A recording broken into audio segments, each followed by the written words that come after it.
I got the wild style, always been a foul child. My guns go boom boom and your guns go pow pow. I'm known to have a hottie open. I keep the shotty smoking, front and get half the bones in your body broken. And when it comes to getting nookie, I'm not a rookie. I got girls that make that chick Tony Braxton look like Whoopi. I run with sturdy clicks, I'm never hitting dirty chicks. Got 35 bodies, buddy, don't make it 36. Step to this, your good is gone. Word is born, I leave mics torn when I put it on. So put it on, Big L, put it on. Come on, put it on and on and on. Come on, put it on, Big L, put it on. Come on, put it on, represent, put it on, come on. Nobody could take nothing from Big L but a lost chief. The last punk who fronted got a mouth full of false teeth. I'm known to gas a hottie and blast a shotty. Got more cash than Gotti. You don't know? You better ask somebody. Big L is a crazy brother, and I'm a lady lover. A smooth kid that'll run up in your baby mother. I push a slick Benz. I'm known to hit skins and get ins and commit sins with sick friends. Cause I'm a money getter, also a honey hitter. You think you nice as me? Haha, use a funny nigga. I flows, so one of my shows wouldn't be clever to miss. I'm leaving competitors pissed. To tell you the truth, it gets no better than this. I'm catching wreck to the break of dawn. In this song, yo, it's a must that I put it on. Yeah, so put it on, Big L, put it on. Come on, put it on, big fella, put it on and on. Put it on, Big L, put it on, represent, put it on. Come on, put it on. Some boy see we gon' nuzzle and tackle with it choke. Boy, you're going dead before you see we gon' smoke. See we gon' nuzzle and take me if you choke, you're acquainted. From me, you perform. I drink my wet, not Beck's beer. I stay dressed in slick gear. Peace to my homies in the gangster lane. I see you when I get there. And it's the fact I keep a gat in my arm reach. I charm freaks and bomb geeks from here to Palm Beach. I'm putting rappers in the wheelchair. Big L is the villain you still fear. Cause I be hanging in Harlem and shit is for real here. If you battle well, you pick the wrong head. I smash mics like cornbread. You can't kill me, I was born dead. And I'm known to pull steel tricks and kill pigs. I run with ill kids and real niggas who peel wigs. My raps are steady slamming. I keep a heavy cannon. It's a new sheriff in town and it ain't Reggie Hammond. Peace to my peoples, the children of the corn. Cause we put it on. Adios, ghosts, I'm gone. So put it on, Big L, put it on. Come on, put it on, big fella, put it on and on. Big L, you gotta put it on and on. Put it on, Big L, put it on and on. Word up, you know what I'm saying? My man Big L, running things for the 9-4, the 90S. You know what I mean? It's the Kid Capri in full flare. And we gon' put it on a little something like this. Big L, come on. Lord Finesse. He be putting it on. My man Buck Wow. He be putting it on and on. My man Fat Joe. You gon' see lawyers, and you gon' see lawyers, and you gon' see lawyers, and niggas enjoy. Okay, now catch up to my campaign. Cool the color of mayonnaise. I'm drunk and high at the same time, drinking champagne on the airplane. Spit rounds like a gun range, beat it up like Rampage. 100 bands, cut your girl now, yo girl need a band-aid. Grade A, A1, chain the color of Akon. Black diamonds, backpack rhyming, co-signing by Louis Vuitton. Horsepower, all this polo on, I got horsepower. Pound of this cost 4,000. I make it rain, she want more showers. Rain, pouring. All my cars is foreign. All my bras is foreign. Money tall like Jordan. Okay.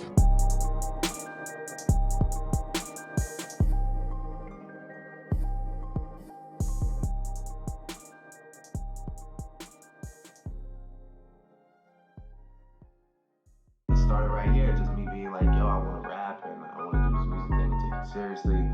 And I learned and I sat and I observed and I watched, and it's crazy to go on there.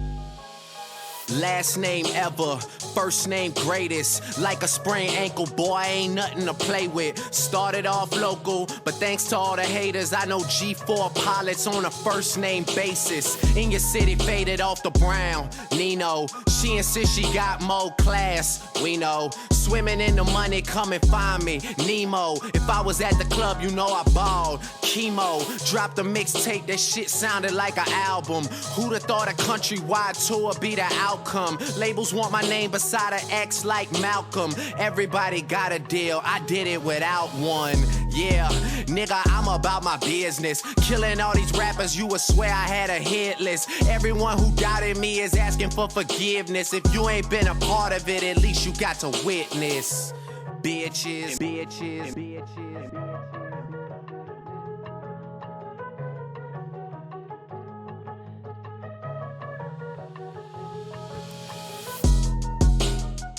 Yeah.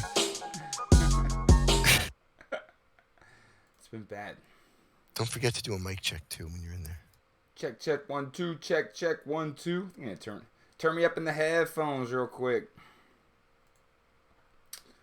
All right, let's get my pretty face going. Ladies and gentlemen, today we bring to you an absolute heavyweight matchup between the qualifier round for Deathmatch World Cup. Two gentlemen that could arguably be in the top 16 about to go at it today. Winner advances, loser has to play one more game to move on. We got number 18 Freakin Andy versus number 26 Zaryab. Now, both of these competitors went 3-0 in their first round matchup. Still waiting to take. Actually, I think Freakin Andy went 3-1. I might be wrong about that. But Zaryab, still looking to see his first loss, I think. Actually, I think I just made that shit up. That could be completely wrong on that. Anyway, both these guys are awesome. And of course, again, today with me is my trusty sidekick, Tommy, the Guns, Blue Rhino. Tommy, what's happening? What's going on, man? What's going on? So this looks like it's going to be a fun series, huh? Looks like it's going to be an absolute banger. There's two bangers today. It's this one and then KD and Improvise. And then obviously Favorite and Lyrics is probably going to be a good one as well. So most of the qualifier games are going on today on Sunday. So we got Freakin Andy and Zaryab going on here any minute now, and then we're going to do Hazzy versus Villese in a couple hours, and then Yeti versus Leaf after that. That game might be recorded, or if the Hazzy Villese series is boring, we're going to give the people what they want and move over to the more interesting series. Also, in between games, I'm probably going to send you to another streamer because I know there's other games going on right now. Camerat Wrath is playing on Otter's channel right now if you want to bring up both games in your browser. I think that series is tied 1-1 right now. So, Tommy, what do you expect? What are you expecting today? You taking Freakin Andy? You're going with Zaryab? Freakin Andy does have his room open right now, so it's just a matter of time before Zaryab comes in. I don't know. I remember Zaryab in HD as being one of like the guys, right? Mm-hmm. In HD, it was like Zaryab, Paladins, right? Chizzard. So it's like the Chiz, right? And we didn't Tommy. know, like, really. Oh, Tommy, you need to make more skirms. But he was like, but like we really didn't know, like we didn't know the other people until DE kind of brought Voobly and all of us together. Yeah. So I'm gonna be interested, but like I don't know, like Freakin Andy's one of those players that really surprised me, you know, like he plays with like this little like click in a way, you know what I mean? He plays with like Frost 9, he plays with his brother, you know, he's got that cute accent where like, you know, everybody loves him and he's blatantly obvious, you know, he's blatantly honest. So it'll be interesting to see. That's what I love about him. He's very direct and tells you exactly how he feels. However, Freakin Andy's feeling real good about himself. Heard him in the Discord the other day talking some smack to everybody. So I think while everybody wants to watch this matchup, they wouldn't mind seeing Freakin Andy getting taken down a peg for all the smack that he's been talking. Well, I think he did beat the Viper or something like a week ago, or you know, of course, I didn't even know who Freakin Andy was until last World Cup. He beat Wreck.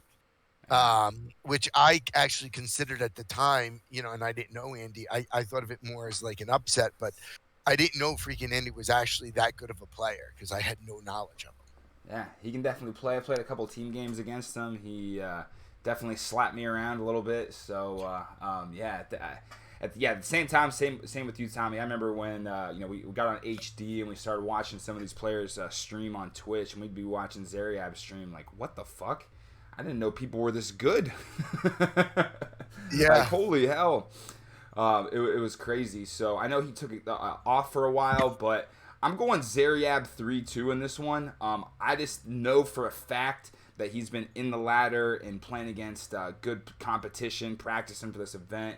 And, he's been good before. He's been practicing now. I don't know if Freakin Andy has been putting in the same work that Zaryab has. And obviously Zaryab's, feeling a little good about himself, which could always go against you as well. So, you got a prediction for the series? Oof.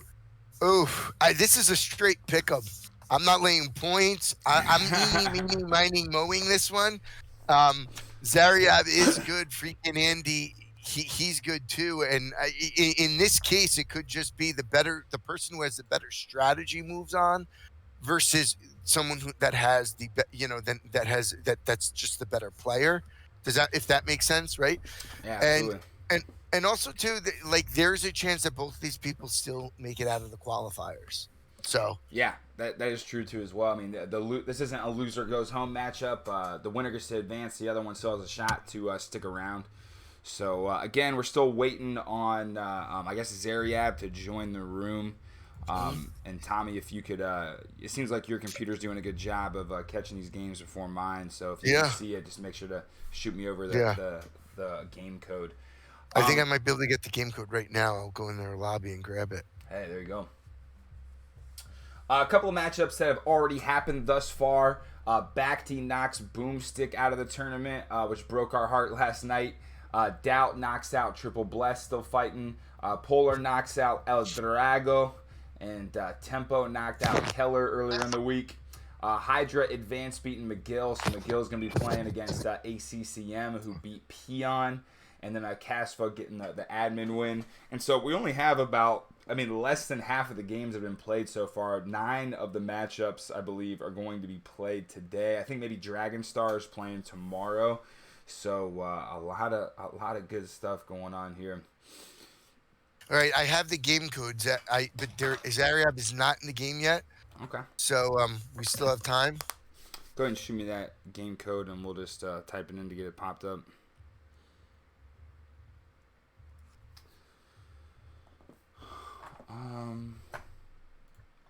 Let's go ahead and pull up the bracket here while we're waiting.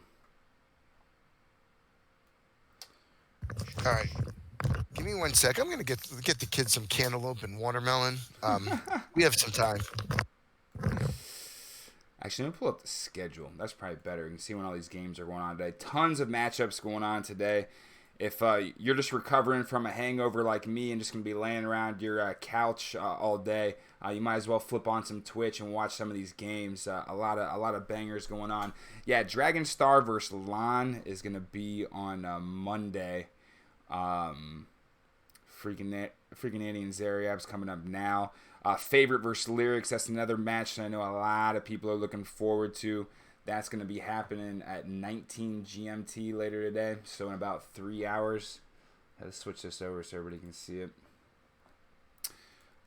Deadly Yeti and Leaf, our last member of the fam, still holding us down. Going to be going on at 19 GMT as well at the same time as that one, so we went ahead and decided to do Yeti instead of that matchup. Vinchester and Spring is coming up here in I think a couple hours. Camrat Wrath is going on right now, I believe. Let's take a look. Series is 2-1 Camrat Wrath right now. I think they're about to head into their 4th game. Hazzy and Villese will be doing that game right before Yeti's game at 18 GMT. The Otter one will be taking on Kembre in the late night game. Well, it depends on where you're at, but at 20 GMT. And then another heavyweight matchup going on today. 2 players that have been playing forever. KD and Improvise going on at 18 GMT today, which again we're going to go ahead and take our boy Hazzy's game and put him on Greek TV. So hopefully someone's streaming KD versus Improvise. That's definitely going to be a fun matchup to watch. So it's still just killing time right now. Waiting for the show to start. I guess we can go ahead and check it out and see if they've jumped into it yet. Not yet. I'm sorry about that, bud. Nah, you're all good. Looks like is Zaryab gonna be a no-show? Where's he at? Hey, he's icing him. Go ahead. He's icing him. I think he has a half hour from the time frame to show up. So that'd be great for him to show up right at the 29-minute mark to get him going. Mm-hmm.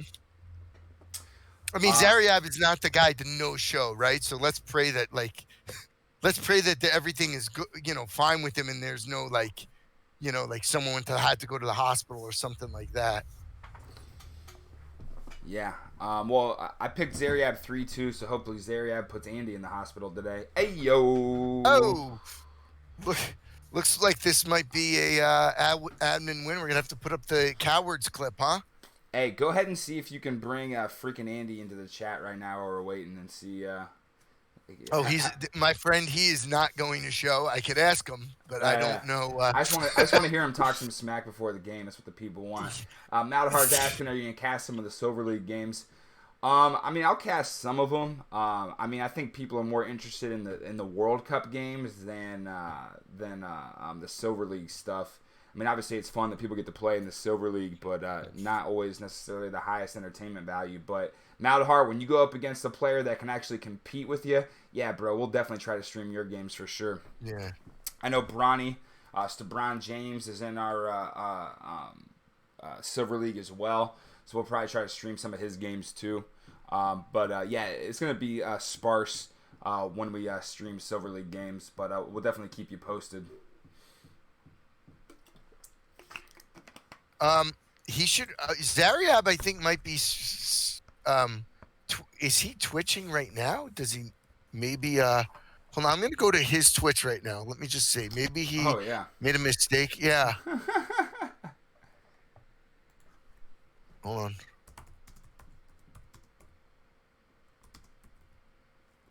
I think he's trying to do everything from his point of view, though. So I think he's just getting shit fired up.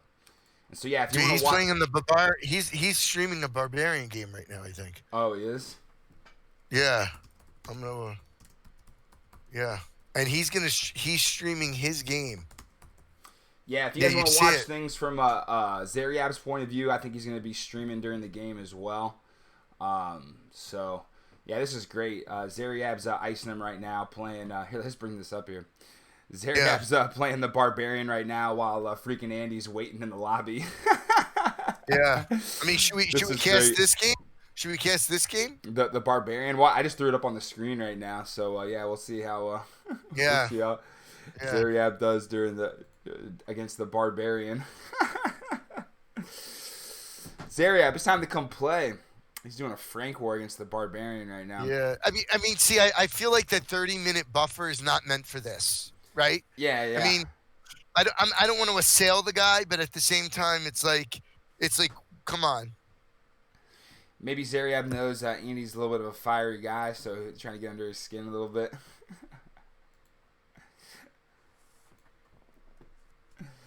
Yeah. Oh, this is funny. It's funny. It's funny. All right, I think like we got him. Rude. Okay. Kind of like borderline rude. All right, I think he's getting it going now. That's hilarious.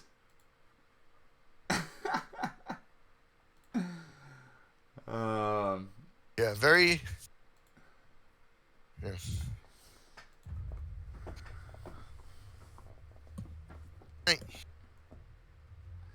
It could be an honest mistake. Maybe he forgot, but that's some funny shit. Well, maybe he just didn't want to leave the game. You could get caught up playing against an AI. Oh, for sure. I was just hoping he was hungover like I felt this morning, but no, he's up ready to go. Yeah, and Rage brings up a point. I'd be miffed if someone was doing that to me. Yeah. Oh, for sure. You're playing against a computer. It's not even ranked. It's not even rated. Freakin Andy's waiting there. And also too, people are waiting to watch the games, and we kind of have a schedule where it's just a courtesy thing. We got to rest our vocal cords for the 2:00, then we got a 3:00. Come on. Do you have some hot tea and honey waiting for you after this game? Oh, you have no idea. Yeah. I guess drinking is not great for the pipes. The vocal pipes when you're trying to cast all these games during the day. So. Speaking of pipes, Paladins, welcome back. Welcome back. He's been away for a while, right? Yeah, Paladins, what's your squat up to right now?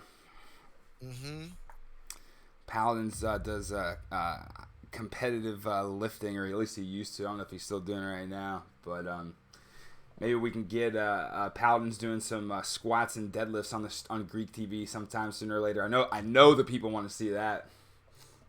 He's still not in the game. Yeah. How do you think that exchange goes, right? Like Zaryab comes in late, Freakin Andy knows that he's sticking around on the on against the Barbarian, right? I mean, what do you think it goes with Andy when he's like, "Hey, sorry I'm late"? What does Andy say? I don't know what Andy's gonna say, but I'm sure he's definitely not gonna be shy about it.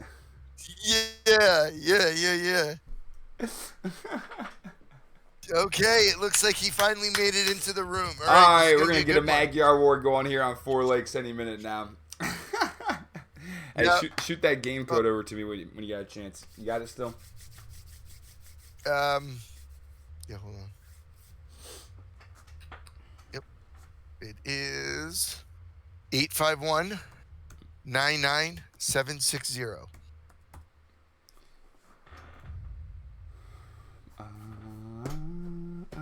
I have a feeling this is going to be one where we see a couple rehosts, people calling bad map. I'm just saying, when you come in this late playing for the Barbarian, there's going to be mental mind games going on.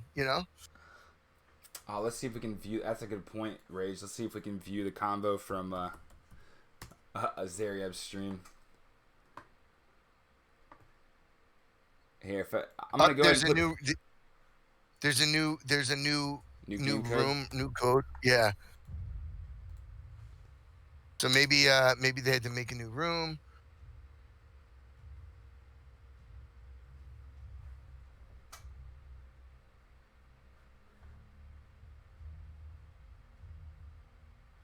All right. All right, so they still haven't started yet. Although I think Zaryab's on a delay. Yeah, sorry, Rage. Nothing too juicy in the chat, or else I would show it. I don't even know what they were talking about, but.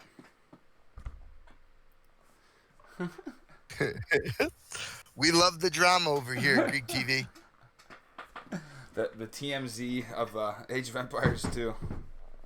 Yeah, hold on one second. Oh man.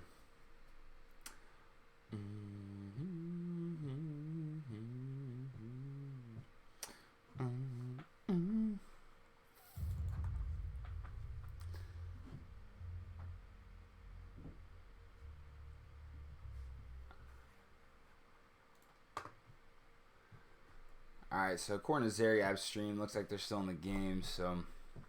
Or in the lobby, I mean.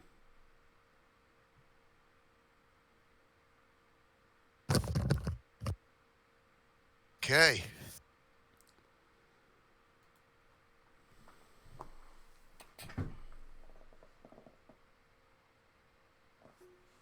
The other thing too, and again, I don't want to say this disrespectfully, but you're streaming a game against the Barbarian and you're coming late. Yes, of course. Yes, of course. All right. Looks like Maldahar is playing a 1v1 right now.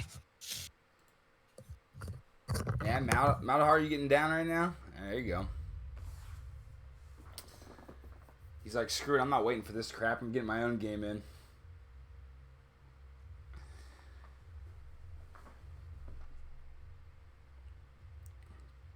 Alright, I think this game should be... Oh, here we go. Alright, looks like the match is underway. Just waiting for it to pop up here on Discord, or on Steam. Hey, Tommy, you got another game code for me? I should have grabbed it while I was scoping out the lobby. I was looking at the chat instead of the game code. I think I threw it to the Discord. Oh, you sent did? it to you on Discord? Oh, you did? Yeah. Perfect. You still think they're in the lobby, though? No, they started.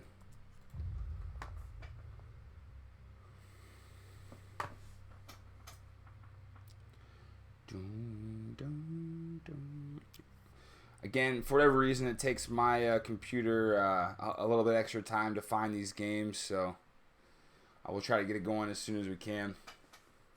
All right, I have it. You got it pulled up? All right. So that means mine will be coming here in a minute now. Yeah. Yep.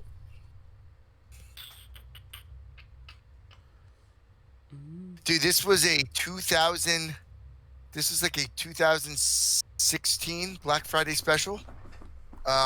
Still getting me through the tough times. Computer and I have been through a lot. Okay. 2009 you've had this computer? That's amazing. 2016. 2017. I'm sorry. 17? All right. That is still pretty good, though. Right. Yeah, usually after about 3 or 4 years, the computer will take a shit on you.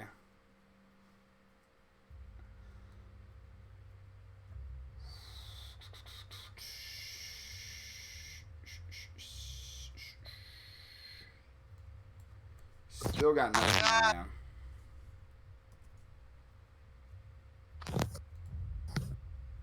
All right, let me know when you find the game, okay?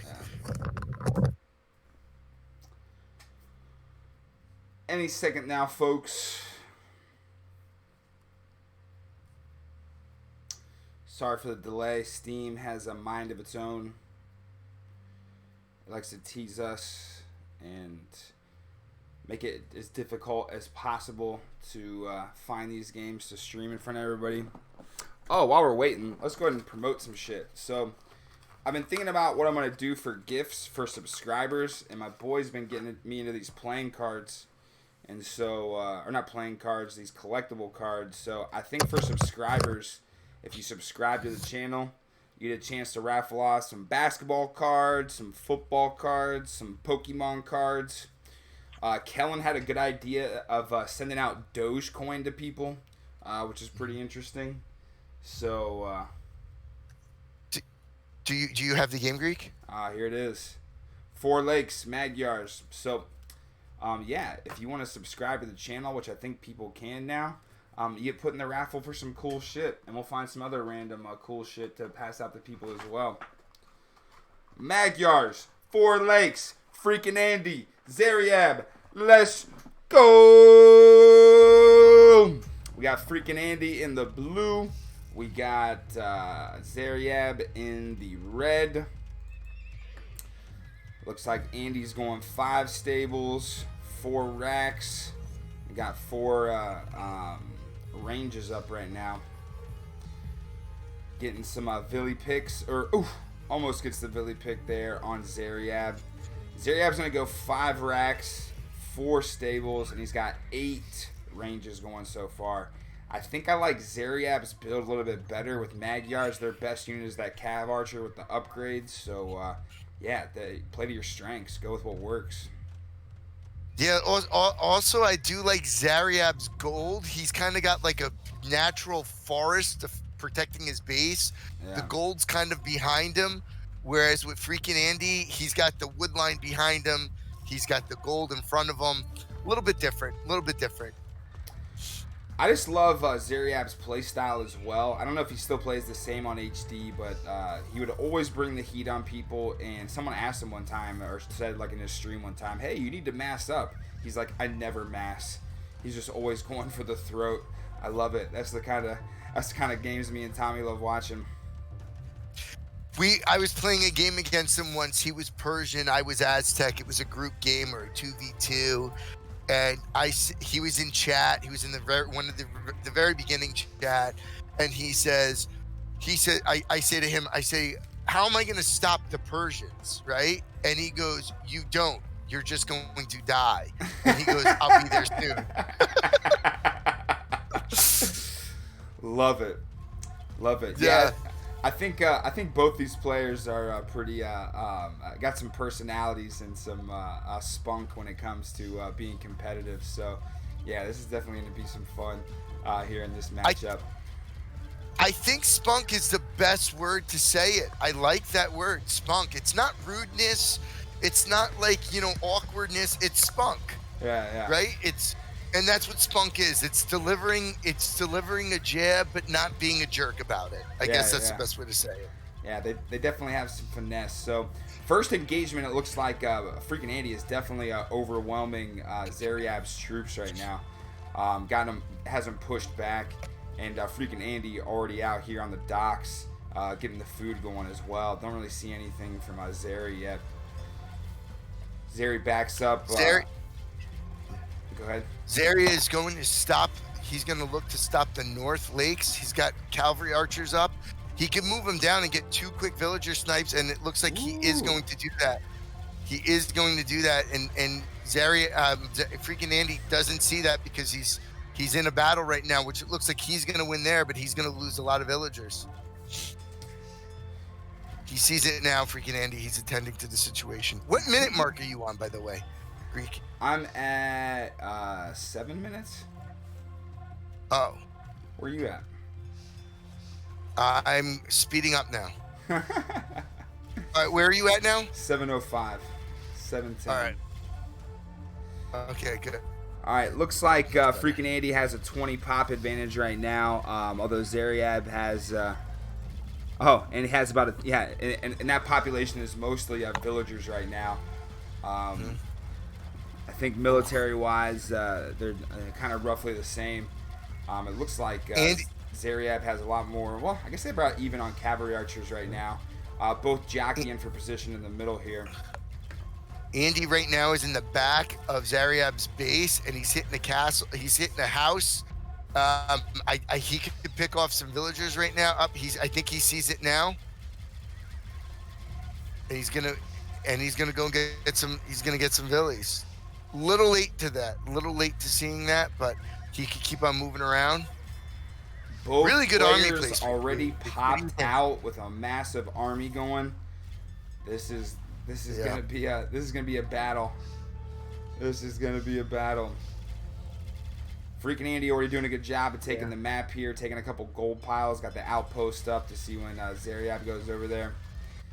Still running around the back of the base, but it looks like Zaryab's gonna take over this middle engagement right here and get an advantage. Hopefully he has some villagers coming up here quick to get a castle up and squeeze the map on freaking Andy. And while it looks like freaking Andy's doing a good job taking the west part of the map, Zaryab is going to be able to probably take the east pretty easily. Huge cav archer advantage with going mostly ranges in the beginning by Zaryab, so that's definitely a good play by him. Probably something freaking Andy will want to reconsider next time he goes Magyar War. It's like, you got to get these cav archers out. Yeah. Zaryab is still down about 20 pop though. Freaking Andy already has 100 villagers compared to Zaryab's 32. So the longer this game goes on, freaking Andy's definitely going to have an advantage here up front. Freaking Andy does block this gold pile from Zaryab, which is going to be advantageous for him as well. I'd like to see Zaryab get some trebs or a castle up here and start making a move to go for the kill though. Completely out. And he may be able to do that, right? He may be able to do that right now. Sorry, I didn't mean to cut you off, but like, freaking Andy may have 40 more villagers, but if Zaryab has 40 more cav archers, and if he's aware of that, he's going to be able to do damage before it even affects the mid or late games. Yeah.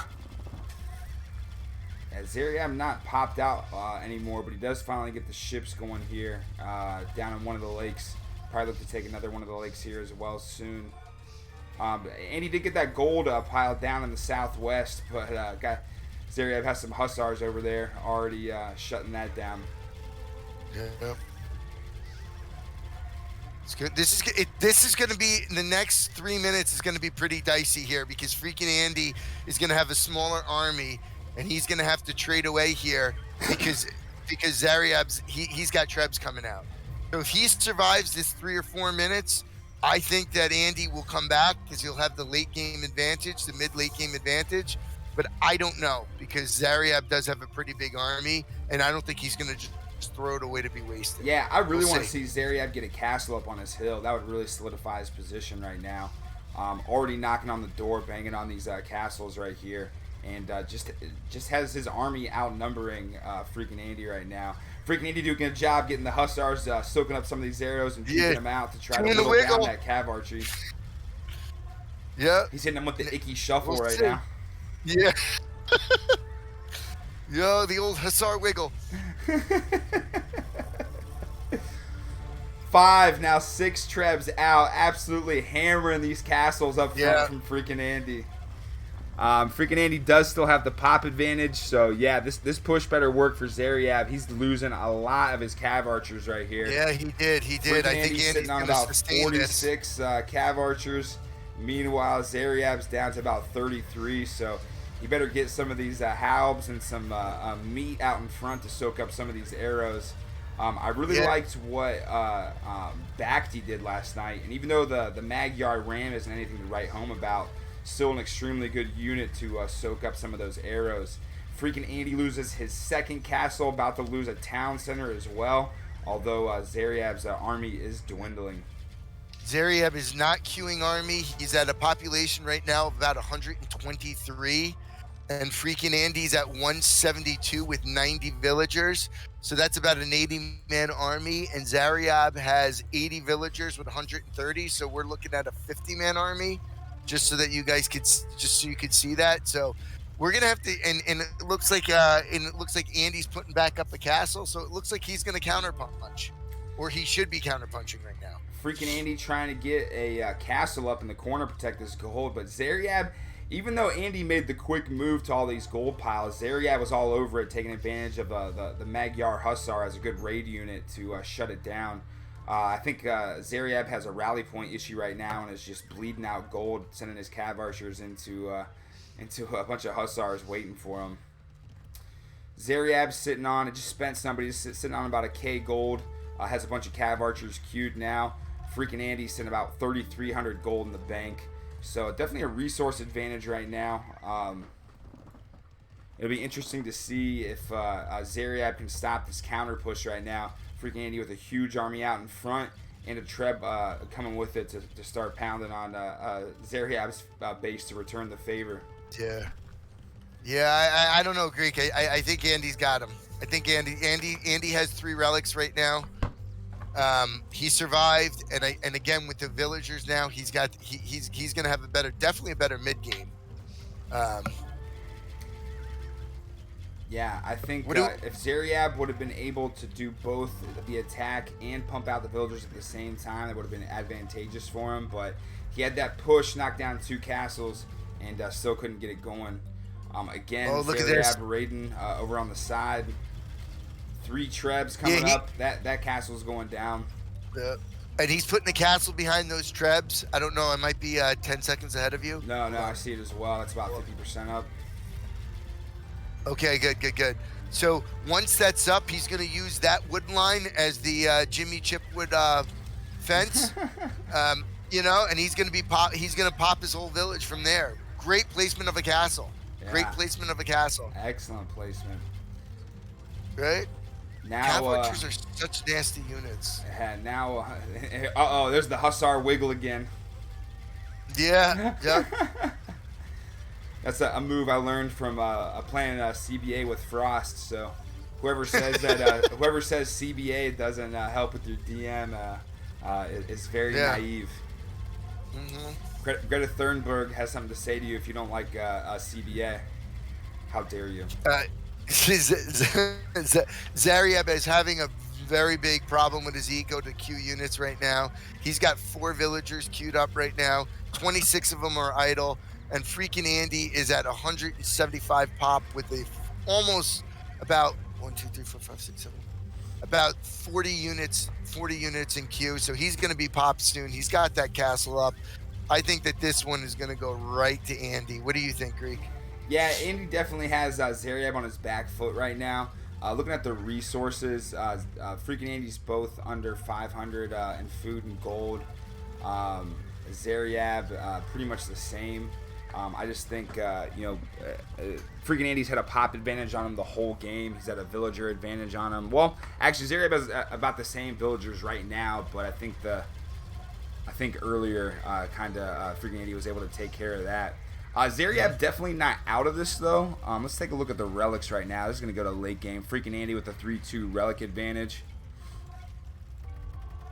This is a highly skilled game we're watching here. This is a really good game. I think it's too early to call it. I think either of them can pull this out. Zaryab getting a Treb out on this castle is probably going to take it down unless Andy can make a quick move, which doesn't look like he's going to be able to. I think one more hit and this castle's about to crumble. If he hits him on his east side right now with cav archers to damage his eco, I think he'll get a GG out of him. But if he's going to stay in the center, Zaryab will be able to fight back from this. We'll see. I think Freakin' Andy recognized that immediately, trying to pick off some low-hanging fruit there with the villagers that are out and exposed. Yeah. Freakin' Andy coming down for a raid at the bottom of the map. Excellent move by Freakin' Andy. He has Zaryab completely outnumbered right now. Zaryab's definitely reeling. Again, I still think Zaryab, he does have a strong enough army and does have the villager count behind him now that he can still has a chance to come back. But yeah, the live bet from Vegas right now definitely has Freakin' Andy as a 2-1 favorite from what we're looking at here. Yeah, I'm not picking Zary right now unless I have odds. Okay, and they've got to be really good odds right now. Yeah, Zaryab's looking at maybe 3-1, 4-1, if that, from coming back from this. In these mirror matchups, especially with Magyar and these Cav archers, once you do get behind, it's just so hard to climb back. I think Freakin' Andy's going to keep pushing down the middle here. He's got the Rams coming out. I'd like to see he get the Rams out in front of the Cav archers instead. Zaryab's sitting at about 35 Cav archers. Freakin' Andy's rolling with a full clip of 60. Zaryab trying to get some raids here up top. I just don't see what that's going to do at this point. I think it's only a matter of time before we see a GG from Zaryab in this first game. It's got to be coming soon. This is Zaryab can't queue units. He's got 6 queued. I think Zaryab is a smart enough player to know that this one's over. Andy's sitting on about almost 4,000 wood at this point, a G and the food, about 500 gold. Zaryab's reeling. He's got no wood, under 1,000 food, and under 1,000 gold. There's the GG. Game 1, Freakin' Andy takes it down. Excellent first matchup. Tommy, thoughts on game 1? I thought that was really exciting. I thought it was fun to watch, giving us a little kudos. I mean, watching it from both perspectives. I think we knew exactly what was going to happen if Zaryab wasn't able to close it out. He did have the early game advantage with the Cav archers and the army. And once he wasn't able, something happened where he lost about 20 or 30 Cav archers. I don't know how. But once I think, it was mostly Freakin' Andy being able to reload, being closer to his base, and having resources.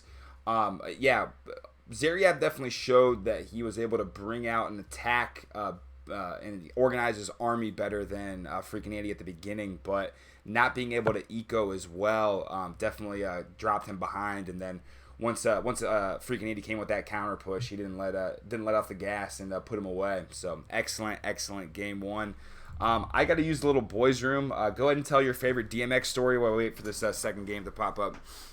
Oh, I think there is a code already. It is not popping up right now though. But yes, little boys' room. I hear someone just texted me, so I will run and look over myself. Yeah, the game is still not up yet. Do you guys what civs do you think that Zaryab is going to go now that he gets to pick, and what map? I guess that's going to be a big thing. So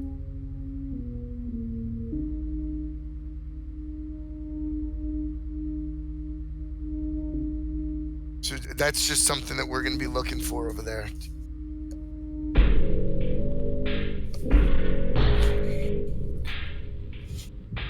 me go.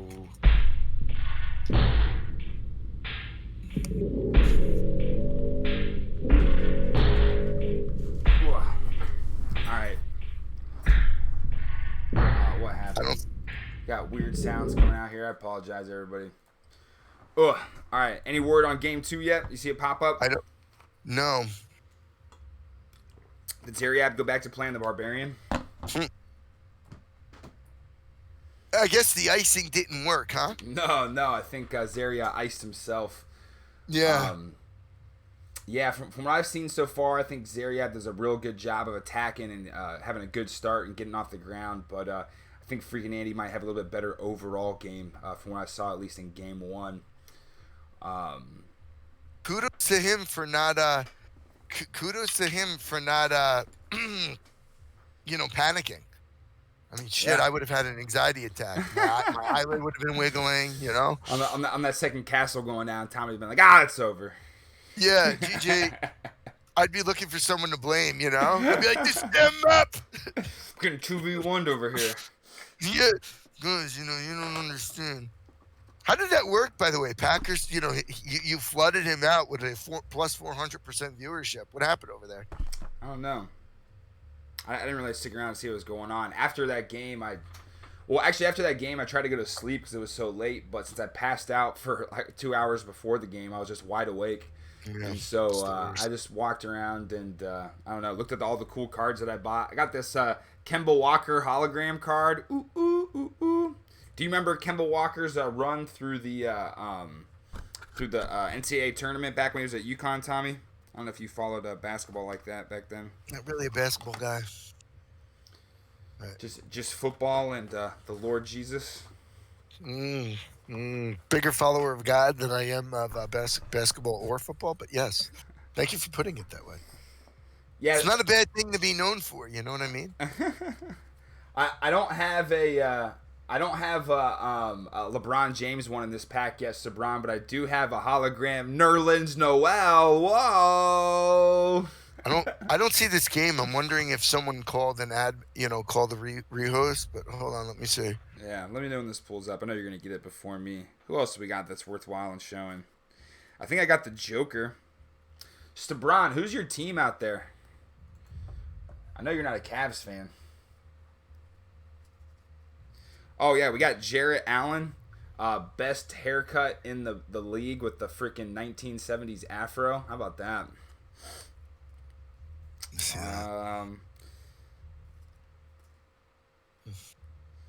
Here's a good one. Classic throwback. John Stockton, all-time leader in assists and steals in the NBA. Rocking those tight shorts like a UPS delivery drivers. Who is that? John Stockton. You know that? He leads the NBA in all-time in steals and assists by a sharp margin. Wow.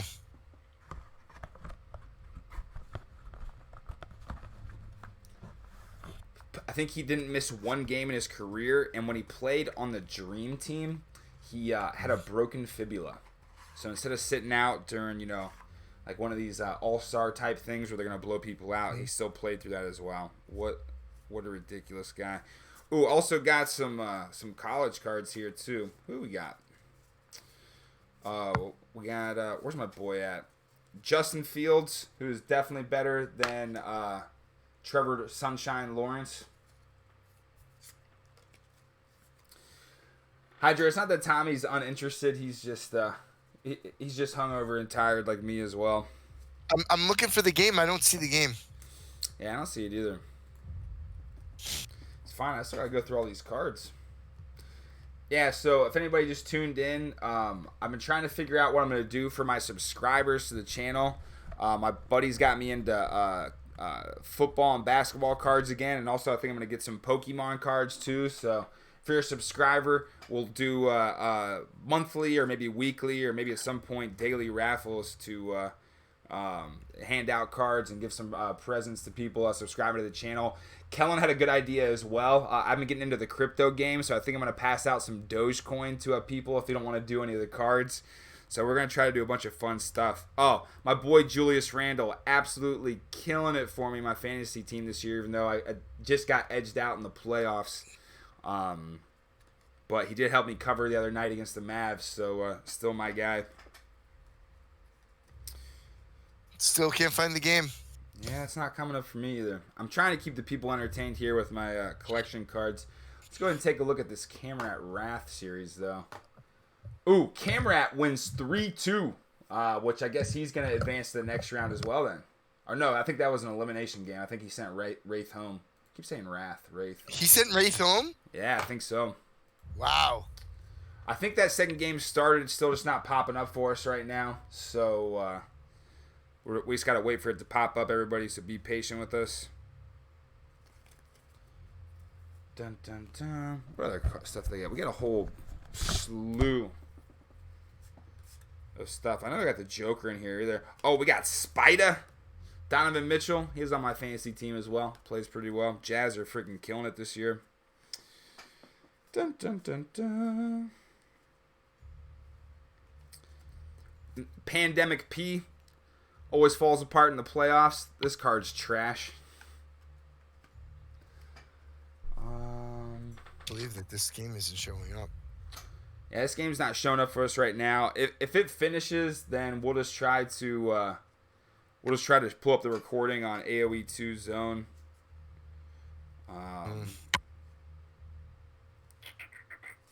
One sec, I'm gonna use the restroom right now. Maybe when I come back, after a nice little water break, Hold on.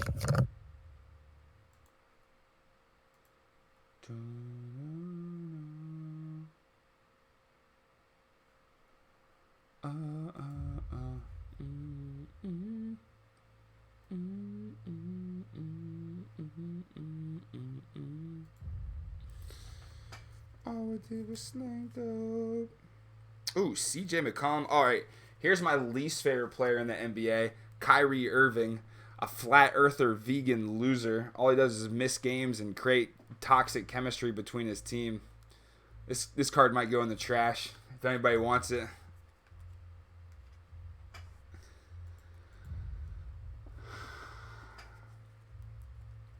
Uncle Drew. Yeah, I'm not a...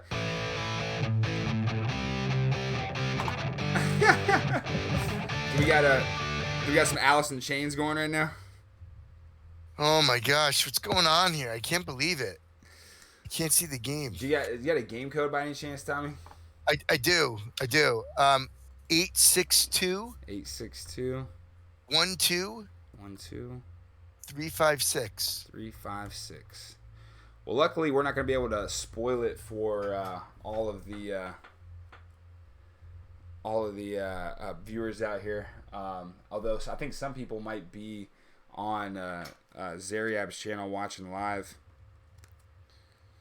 I was thinking about pulling up Zaryab's channel and watching it from there, or hosting it, but then once the game pops up here, I don't know. I think some people, if you want to watch the point of view right now, if you are looking to do that, you can just go to Zaryab's channel. His name is literally just Zaryab on Twitch. If you want to stick around and watch the whole game view, then we just got to wait for this thing to pop up. Yeah. Pretty cool. You're at a pretty high viewership right now, huh? Yeah, I think Otter just rated me right now. Thank you very Oh, much, that's really Otter. I was double checking into your guys' series, hosting Camrat and Wraith. Looks like Camrat's staying alive. I guess I gotta let me pull up the bracket here. Let's see who he's playing next. Mm-hmm.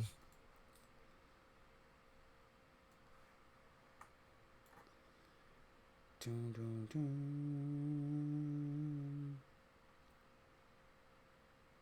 Let me see right now. You see it? I do not. Wait, why does it say spring instead of oh, that's okay. Oh, that makes sense. Yeah, so Camrat's gonna move on and play the loser of Vinchester in spring. Got it. Congratulations, Camerat. Well done. Camrat, if you're in the chat, congrats, bud. Staying alive. Ooh, we got the Joker too. How about that? Mm-hmm. Some of you Europeans got to be a Jokic fan out there, huh? Yeah. Is that Casva in the chat as well? My new favorite shit talker. Casva, you've gained a fan of me. I hope you go as far as possible.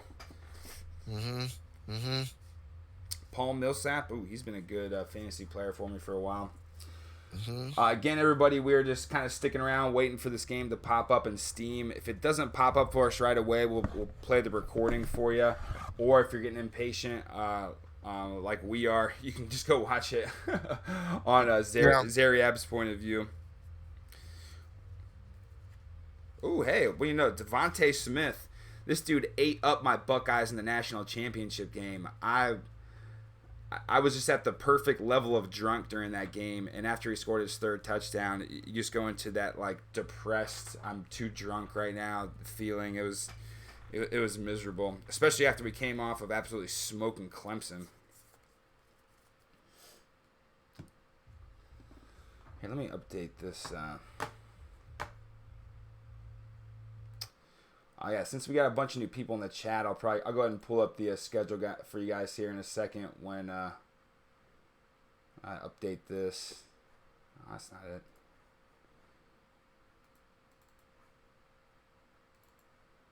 All right, so Four Lakes. Game 1 went to freaking Andy.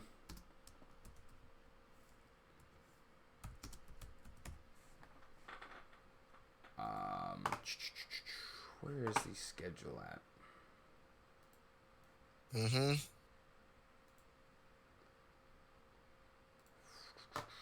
Come on, Steam. Get it together. Let's try it without the game code.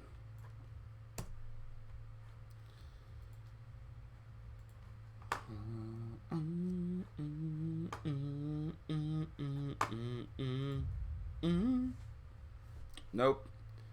We can watch this auto match, though. Oh, Legend's in there. You guys want to watch Legend and Poca Soda instead? Figure I'd throw it out there. Yeah, I feel like we lost this game. Oh wait. So yeah, while we're waiting, got too many windows open. Got my video editor. I got. No, we don't need to save that. Shazam! Oh, I got another follow. Who followed me? Let me pull my ish up. Oh, Kinky, what's happening? Appreciate the follow. Every time my follow thing comes up, it cracks me up. I freaking love the Chappelle Show. All right, we're going to go ahead and try this one more time. If not, we'll go over some of the other games that are being streamed today. That's not a game. All right. Again, sorry, everybody. It's just it's not popping up for me right now. Little we can do. We might just have to watch the recording. Games going on later today. We got Favorite versus Lyrics on at 19 GMT. Not quite sure who's streaming that one yet because I'm going to be doing Yeti versus Leaf here at 19 GMT as well. Casva, thank you very much for the follow. I appreciate it. Vinchester at Springs going on here in about an hour. Camrat just took down Wraith in it looks like what was a really good series at a 3-2. Hazzy versus Villese will be right here on Greek TV at 18 GMT. Otter is playing Kembre in the late matchup at 20 GMT. I think that one's going to be on Harry Boy's channel. And then one of the other heavyweight matchups of the day, Major KD versus Improvise, going on at 18 GMT in about an hour here. I'm not sure who is streaming that one. If there's any streamers in the chat, I would definitely try to hop on that one. I think Otter's going to be preparing for his game, so he won't do it. So if anybody else has a Twitch channel, throw that game up. The people definitely want to see that one.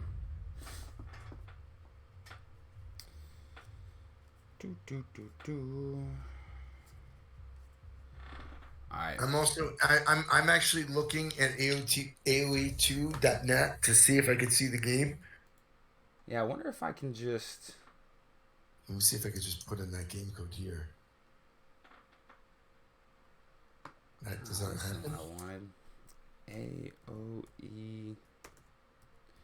Can you spectate from there? Like it just like you can just check out. The Yeah. Live? Here it is. Maybe we can just pull it up like this. Let's try that. Again, sorry guys, still a noob streamer, getting it all figured out. Appreciate everyone being patient. Matches, ongoing matches.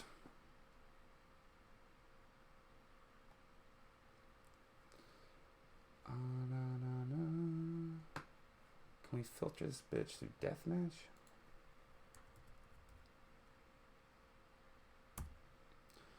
Doesn't even have it in here. What a shame. Yeah. What a shame. No ship that size could have a cloaking shield. God. Do you think they turned spectate off? I don't know if they did that or not. They might have by accident.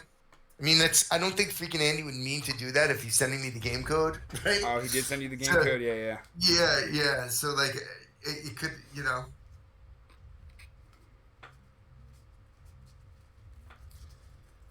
Ooh, what else we got in here? All right, Tommy, what other plans you got going on this week? It's just this casting stuff. I feel like I can't even make plans, you know? Sure you can. You just don't want to step away, do you? It's too much good action going on. I feel like once you step away, it's like, when I get back into it. You know what I mean? I agree. Don't step away. We're having too much fun here. Yeah. Bunch of college football players. Who we got? Oh, Kadarius Toney. Yeah, that dude's a stud too, going into NFL. Patrick Surtain. I think he might be the first cornerback taken in the draft. Boom, boom, boom. Yeah, we got nothing right here, everybody. Again, thanks for sticking around. I don't know how many times I got to keep saying it. So I just feel like I feel bad right now that we don't get to watch it. So Actually, Greek, I feel bad for us, but that could be the narcissist in me. You know, like we want to cast it, and all I'm doing is refreshing. You know what I mean? Yeah, I think I'm about to go grab lunch right now or something. Okay, so let's just give a quick recap because some people from OtterStream are coming in, some people are tuning late. The Magyar War was a great battle. Zaryab pushed up ahead first, wound up losing too many of his Cav archers, and then Andy went down in the center, and he wound up winning the game. And we can't, for whatever reason, catch the next war. It's a Hun war, and people are watching it right now on original stream right now as we speak. And it looks like people are over there watching it, and we're hoping that we'll get game 3. But it looks like that game is going to be winding down pretty soon too. I think that game is probably going to wind up going to Zaryab. Yeah, if anybody can find this match on AOE2.net, please shoot us the link or put it in the chat. We're scrolling through it right now. We don't see anything, so... Yeah. Dun, dun, dun, dun. I got a couple autograph cards. That's how they suck in with these boxes. They give you some players that have autographs of players that you don't even know about. We got my boy Simi Feheko. I don't even think he's a D1 player. And then we got my boy Michael Strachan. It's kind of like a bootleg Michael Strahan. He goes to the College of Charleston and probably will never see a minute in the NFL. So, yeah, I got their autographs. Hopefully we pull some good autograph cards for people to win. Tell me, what other prizes should I give out to people? Oh, here we go. I don't need anything but the sound of your voice to come back to. So. I'm talking about for everybody else. God, narcissist. Maybe I don't know. You could do a raft. You know, you could do like a raffle for something fun. That's what I'm saying. What should we raffle off? That's the whole point. We are doing a raffle. Mm-hmm. I don't know. I got football cards, basketball cards, Pokemon cards, and then Kellen's. I love Kellen's idea of giving people Dogecoin. I think with some of my poker winnings, I'll convert some of the Bitcoin to a Dogecoin and hand that out to people. I think I need to get some emotes going. So I don't know. We'll probably have some Chappelle Show stuff related there. Or we'll just make up, or we can just make up emotes of random people in the Discord. That'd be funny. Again, if anybody's just tuning in, we're still waiting for this game to pop up. We might have to play the recording on it. I think I'm gonna heat up that chicken I had going. I wish I didn't eat that pizza I had for breakfast. That'd be perfect for right now. You know, this is like one of those like deep sea operations when you haven't heard from like the Kursk in like 5 hours. You could just assume that it's gone. I think we should jump right into game 3. Nah, we're gonna stream game 2 for everybody. Yeah, but we're not gonna be able to get to it until afterwards, right? They're not putting it up lively. Yeah, no, we could do that, but you would want to go to game 3, right? We're not gonna fall behind on the whole series now, though, right? Yeah, why not? Because they're not going to put the recorded game.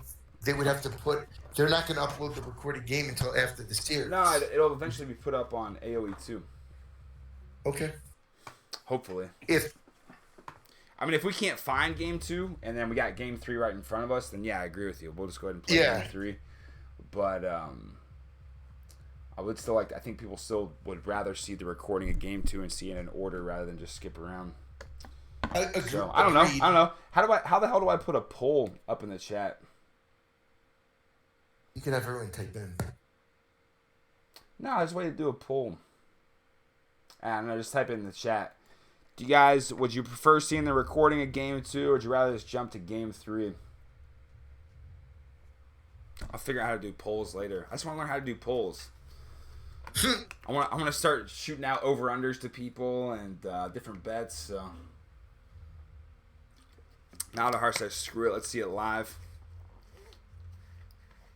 Yeah. I'm just going to try to restart the game. How about that? I did that twice. You did it twice? That wasn't working? Yeah. The fact that it's not on AOE2net, that's what I ultimately think that the browser feeds off of for spectate games. So if it's not there, you know. Katie says it will be put up on AOE2.net. Katie, obviously you're more experienced with this than I am. We can't find it on AOE2.net right now. So if it's not on now, do you think it'll still be on later? And I'm just going to take a minute break right now. Again, if you guys want to tune into Zaryab's game, go ahead and just go to his channel right now. Otherwise, just stick around. And Tommy's going to tell us more about his dating life right now. I'm thinking maybe we should just load up a nice the William Wallace scenario right now, just as a filler.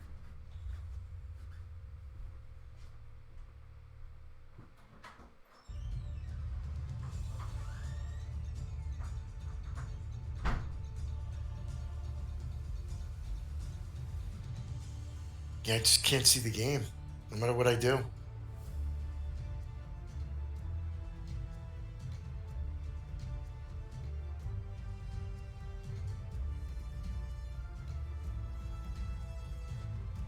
Oh, it's just a bunch of random games that come on.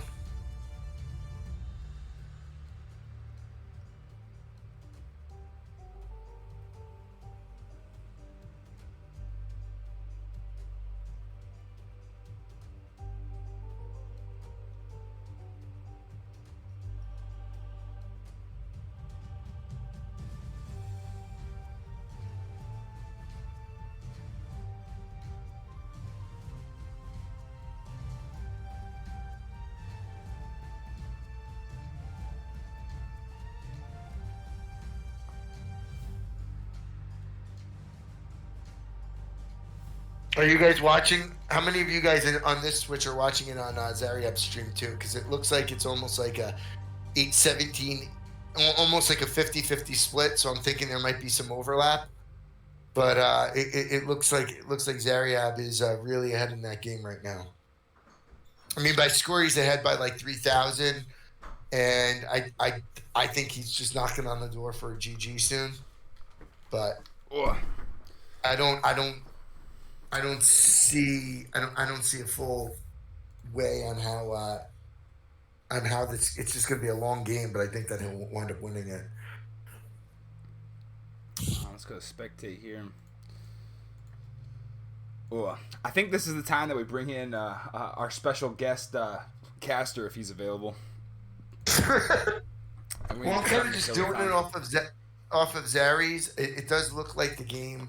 It does look like Zary does have that Hunmore potentially locked up. Oh, I got another idea for a gift for a sub. I can take the audio clip from Casva telling May to go fuck his pussy cunt or whatever, and try to make like a hip hop beat or techno beat out of it, and that can be an exclusive gift for people that subscribe to the channel.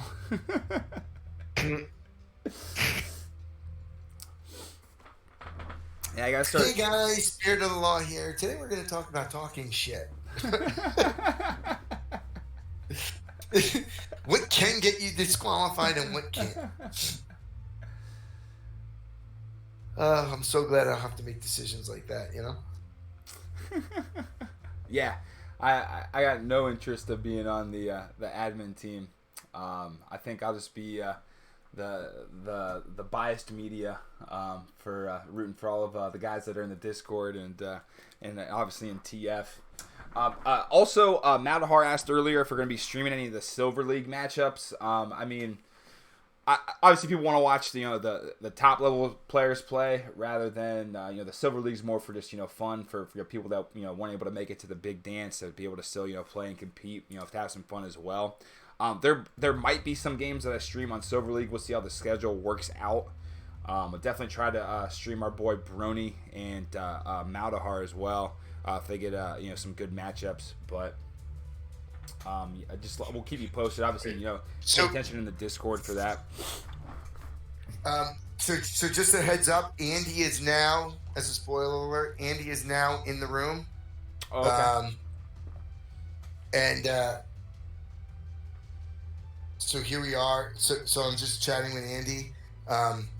It wasn't on AOE.net.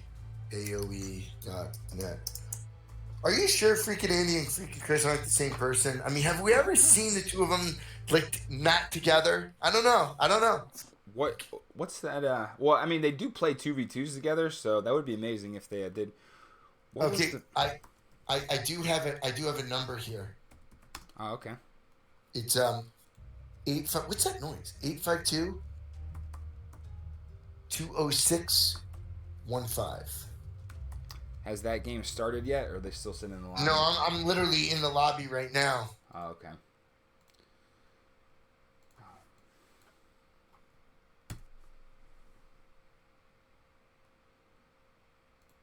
Ask the.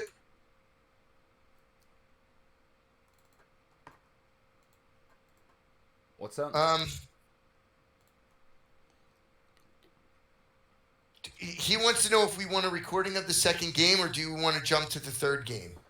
I don't know. I feel like if we fall behind, people are just going to watch Zaryab stream because people want to watch it live. I don't know. In the chat, what do you guys want to do? First couple people to answer, just go ahead and let me know. Do you guys want to watch the live game or do you want to watch game 2? Yeah, did you ask Freakin' Andy if he made it private? Or if the spec was on?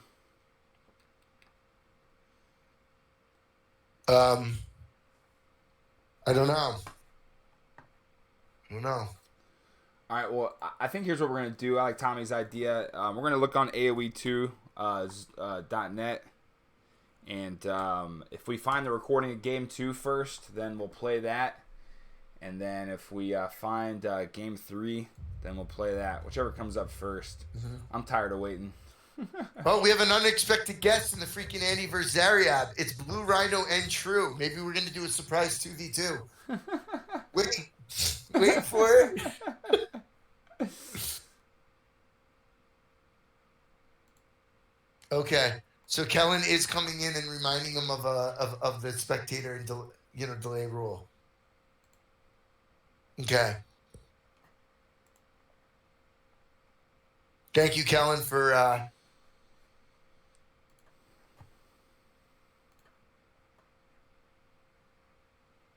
852-206-615. All right, Zaryab is back in it now. Hold on, I'm gonna. You know what? I don't even know how to check out the damn recordings on AOE2.net. I can find the live games, but when I go to the player profile, it just says there's a bad gateway. Holy moly! He's sending me another. He's sending me another number. I just double check settings. Here we go. 852-216-83. Yeah. So I guess we're just gonna play game 3 then. Who won game 2? I'm assuming Zaryab did. Okay. But I am putting in the paste in there. Liliana.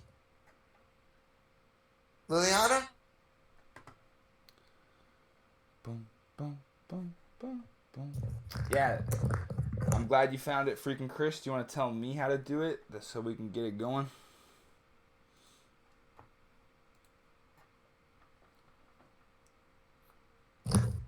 Sorry, I had to have my daughter key in all clear, you know? Boom, boom, boom, boom, boom, boom, boom, boom, boom, boom, boom, boom. All right, so Leash and everyone, they want to see game 3. I think that's a good idea. All right, so are we sure that... Yeah. I think I'm very confident that Zary won. I think that I heard the fireworks. All right, we'll go ahead and give this one to Zary. If we're wrong, then well, I guess we'll find out later. Yeah. And that was a Hun war on Arabia, right? I believe it was, yeah. Series tied up 1-1. Thank you, everybody, for sticking around for the technical difficulties. This is frustrating for us, so I know it must be just as frustrating for you.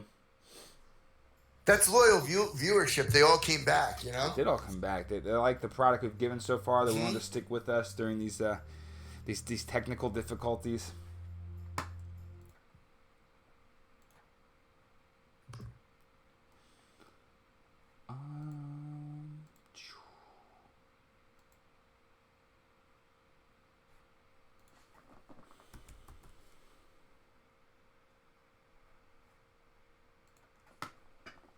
Still not popping up for me right now. I don't think technically they launched yet. Oh, they haven't? Kellen might still be laying down the hammer. You never know. Right? You had to go it in looks there. like That's what I'm saying straight. Looks like it's going to be Golden Swamp. So, yeah, they haven't started Game 3 yet. But, yeah, Zaryab won here.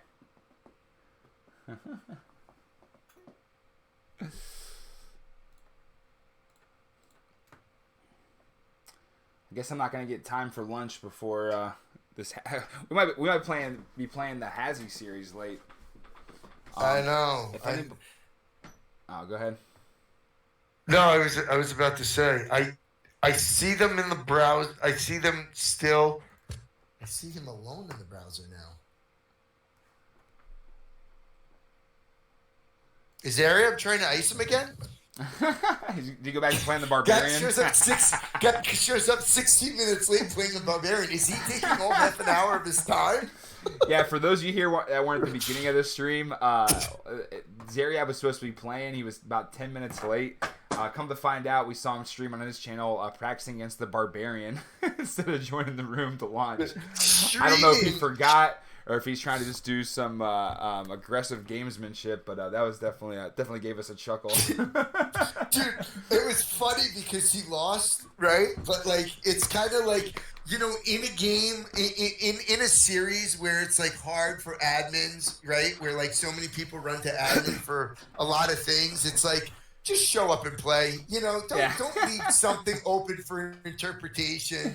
You know what I mean? Because what's an admin going to do? Being like, well, there is no ruling, but it was a douche thing to do. You know what I mean? It's just like, and I'm giving him the benefit of the doubt where maybe he ran through, he lost track of time or whatever. But we want to see all 2 hours of this series, and everybody's here waiting, and you're playing Barbarian, and it's not fair to Hazzy. And we want to see what shit that Yeti's pulling out of his ass from the Skunk Works, to beat Leaf or hopefully beat Leaf. You know what I mean? So it's like, just come on. Yeah, this game takes a couple brain cells to play. This game is very complicated. There's a lot of different things going on at the same time. You got to be here, you got to be there. You got to memorize all the different stats and all the different bonuses of all the civs and stuff like that. So as talented and capable are these players at actually playing the game, it definitely blows my mind when they can't do simple things like show up on time and tie their shoe. So right? Okay, I see the game. I see the game in the spectate browser. So we got it going. Golden Swamp. Let's get it started. Vikings on the Golden Swamp. We haven't seen this matchup yet. This is going to be interesting. Let's go ahead and get to the casting view. Game's in the loading screen right now. Freakin' Andy in the blue. Zaryab in the red. Without further ado, 1-1. Let's get this series going. So Freakin' Andy, when I came in there, and he apologized on why we couldn't see the game, and he's like, "Do you want to see the records or not?" I'm like, "Not really." I'm like, "We'll poll. We'll see what's going on. It's kind of in the past, right?" And then he says, "What do you want to see, Tommy?" And I said, "You know what? Golden Swamp Viking War," and he said, "For you, I'll make it happen." All right. I want to. That's what we got. Well, what we really want to see is a picture of Freakin' Andy and Freakin' Chris together, just to verify that they are not the same person. Right. And I think Germany has historically the first separation of Siamese twins in history that was a successful surgery. So just throwing it out there, you know. Zaryab getting a couple of Villese snipes here, absolutely harassing them. Finally, the scout goes down. Zaryab does have a Villese advantage right now due to that. Let's take a look at Zaryab's map. Looks like he's going 4 barracks. He's got 3 stables. Only has a handful of docks up right now. Meanwhile, Freakin Andy's map, he's got 11 docks ready to roll right now. Only 2 barracks and 1 stable. So, you know, what I like about Golden Swamp is with the Navy in here, it adds a whole different element to what your army composition is going to be. Do you start going heavy Navy? Do you start going heavy land first? Are you going to try to obviously you want to take the middle where all the gold's at, but are you going to be able to push? The way this map is set up, it looks like they're super close to each other. The west side of the map is going to be very important to take, and meanwhile the east side of the map, all we got over here is a stone pile, a couple of relics as well, but you know, nothing too major. I'm like confused. I'm in awe of this. Zaryab, here's the thing, Zaryab went 5 docks, and it looks like Andy went 8 and still building another 4. Yeah, I'm sorry, 5. So he's going to go with a 12 dock strat. That's going to be very interesting to see. Yeah, I mean, the Viking ships are so dominant and so fun to play that you might as well bring them out. Yeah. Freakin Andy already taking advantage of the debris that's in the water on Golden Swamp, getting a castle up. And yeah, we're gonna see one heck of a Viking boat battle here. Zaryab doing a good job of trying to put pressure in the middle with the champs and getting the ships behind, and also trying to get some Villese snipes down here with some calves. But I think Freakin Andy's all over it, and that's gonna be a waste for him. You want to know what I want to see right now, Greek? What's that? I want to see Zaryab mass like 7 siege rams and go in on these longboats. And I think that it would be an early GG. I don't know if anyone would the ever longboats chop down the rams pretty easy, actually. Do they really? Yeah, I think so. Okay, forgive me for my noob movement. Okay. I'm pretty sure they do. I like Zaryab keeps trying to send these demo ships out, but these Viking ships shoot so quick that they're just getting chopped down as soon as they come out. Freakin Andy taking a huge advantage over the water right now. With a huge fleet of Viking ships just hammering on him. And it looks like he's going to start trying to pick off some of these docks as well. Zaryab's doing a good job of getting some docks, though, behind his castles. And Zaryab gets the first castle up in the middle of the map as well. So I think Zaryab's going to lose some of these docks here. He probably wants to stop queuing some of the Viking ships coming out of there. They're just going to get picked off. Freakin Andy trying to get some picks as well. But I think Zaryab has a bunch of melee units there ready to shut that down. We got a bunch of berserkers here in the middle of the map fighting for a position for over this gold. Obviously, whoever can take the middle is going to have a huge advantage. Looks like Zaryab sent about 115 pop. Meanwhile, Freakin Andy sent about 170. So again, it seems to be the same story. Zaryab falling behind on population, which is going to be really disadvantaged, especially in a map like this where it's most likely going to go to a longer game. So as many resources you can get early is huge, especially to take this middle. We're going to count them so you don't think I'm lying here, but we've got, hold on, we've got 13 docks from Freakin Andy. He's got bombard cannons out. I mean, he does have a very strong, naval advantage right now. He's got a full clip of these Viking boats right now, and he's got the cannon down market too, hammering on this castle. I think Zaryab's gonna lose this castle right here. Oh man, Zaryab just cannot get to these cannons, and a castle goes down. We got some rams coming out here though for Zaryab, knocking on the door, trying to hold position here in the middle. Got the berserkers out, taking down a couple of the trebs over here. I'm looking at these rams. I don't see these rams, doing that bad against the longboats. It's only a couple of them. When you see, nice engagement here with the Viking boats. I think freaking Andy's just gonna have him outmassed here, and so the castle's gonna help shoot a little bit, but yeah, we're looking at about 60 to 30, 2-1 boats for freaking Andy over Zaryab. Now he's just getting pushed back. He's getting trebbed down. Good job by Zaryab using the rams to snipe all 3 of those trebs at once. Zaryab trying to get some raids here in the back, but Andy doing a good job getting the castle up and shutting that down. And now it looks like Zaryab, there's no way he's gonna be able to hold the middle. Yeah, he's out of wood. He's got 350 wood, 150 gold, 127 pop, of which 74 are villagers. You guys are gonna have to do the math on that one. And then Andy is at 170 and 93 villagers, or 94 villagers. And he's got about 1,200 wood, 3,500 food, and about 500 gold. So right now, Andy does have the advantage here. Zaryab has nowhere to run with these Viking boats that are just getting sniped down. He's about to lose the rest of them. Zaryab is doing a good job of getting out on the perimeter. I think he realizes he's not going to be able to take the middle, so he might as well hurry up and move to the side. With these cannon galleons, though, I think he's going to be able to hammer on Zaryab's base. He's got a couple gold piles that are kind of far away from the water, although I think he'll be able to get a cannon galleon in here to snipe some of these town centers as well. Yeah, I think Zaryab has to move his wood line too. He's going to lose villagers unnecessarily. Yeah, these guys are going to get sniped down. Pretty much all the docks are going to be done. And I don't really see Zaryab coming back from this. I mean, he's trying to make it happen here on the edge and the perimeter, but this freaking Andy here needs to hurry up and get some town centers up here in the middle to start taking some of this gold. Yeah, there goes a castle and a town center right now. Here's a couple of cannons hitting up on this castle in the east over here. Freaking Andy now is popped 2,000 gold, 1,500 food, 4,000. So he's popped with resources. Zaryab has resources too, but he's actually popped at 150. Ooh. So he's housed. Yeah, he's housed right now, and he's got berserkers running through his base right now.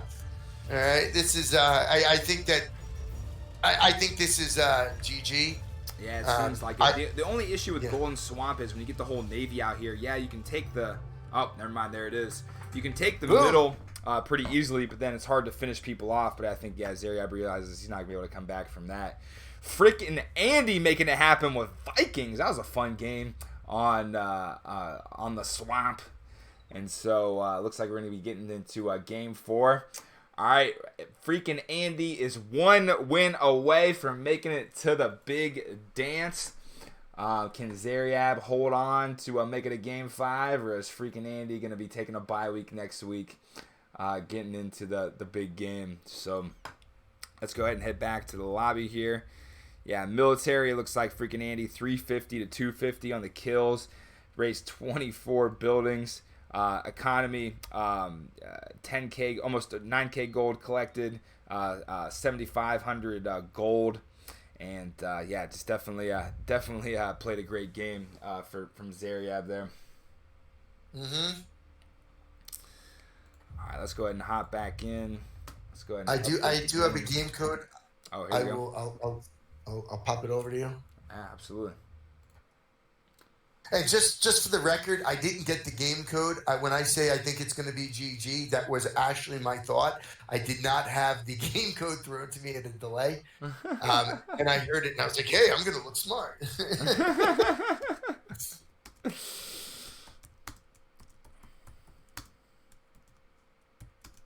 It's always good to be right sometimes, you know?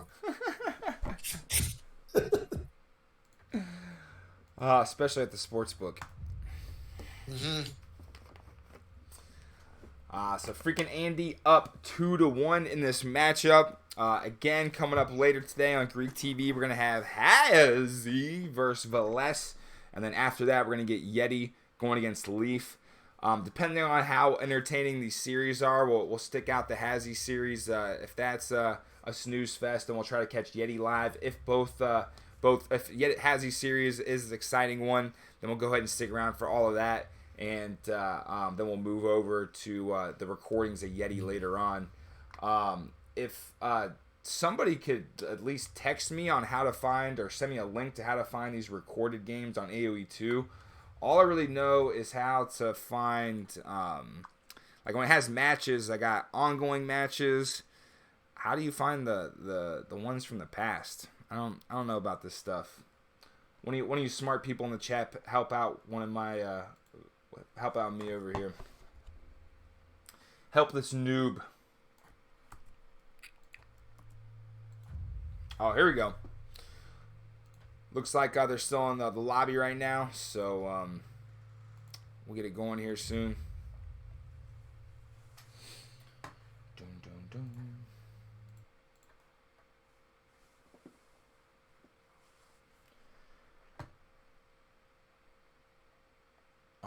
You see them in the lobby? I don't see them in the lobby. Yeah, I just saw them in the lobby. Maybe they left. Whatever. Yeah, every time... Here, let me show you what happens. So, when we go to... So, let's say I go to the leaderboard. We got Deathmatch. I think Andy's up here in the top. So, when it says AOT Player Rex right here, when I click on it, it's going to work this time. Bad gateway. So I don't know if there's maybe another thing that you hit on. I don't know. Click profile instead. Oh, okay. Profile. Oh, look at this. Oh, and here's some matchups. These are the last 20 matches, so it doesn't have... It has the ones from 18 hours ago. All right. Well, that's not helpful. Interesting. Well, at least I know where to find it now, so we'll figure that out later. Thank you for helping out there in the chat. Bristlin, always on our game. Appreciate it. Dun, dun, dun.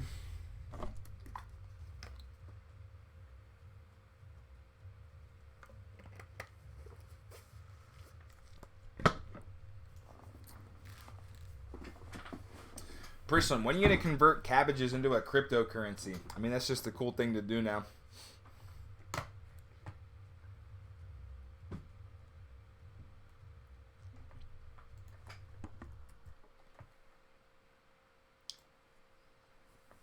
I rebooted just to see if I could see their games. I literally just saw it in the lobby. It's already going down on... Oh, no, they haven't even started yet. Yeah, they're still in the lobby on Zaryab stream, so... Spring is warming up with Deadly Yeti right now with Magyars. Ooh. Okay. Yeti is doing his 35 Pitar Magyar Onager, trying to see if that will work out. It's going to be a fun... are we going to see sneak docs? I feel like we're going to see sneak docs in that game.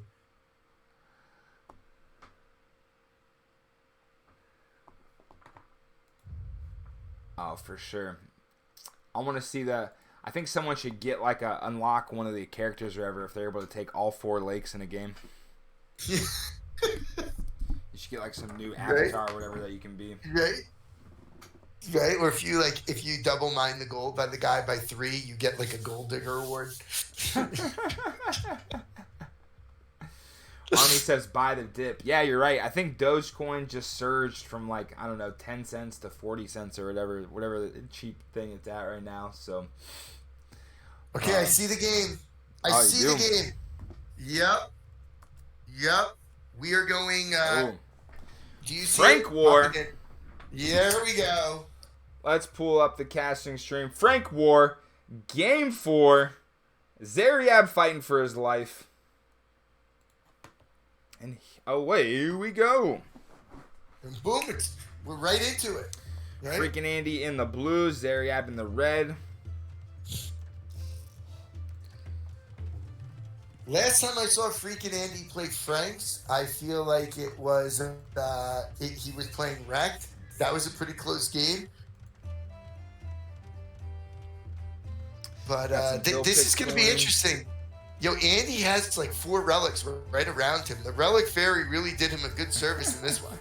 You see that? Like, Yes. He just dropped 4 relics there. It's like, here. And the one that Zaryab has, they're like, here, let this bastard walk, you know?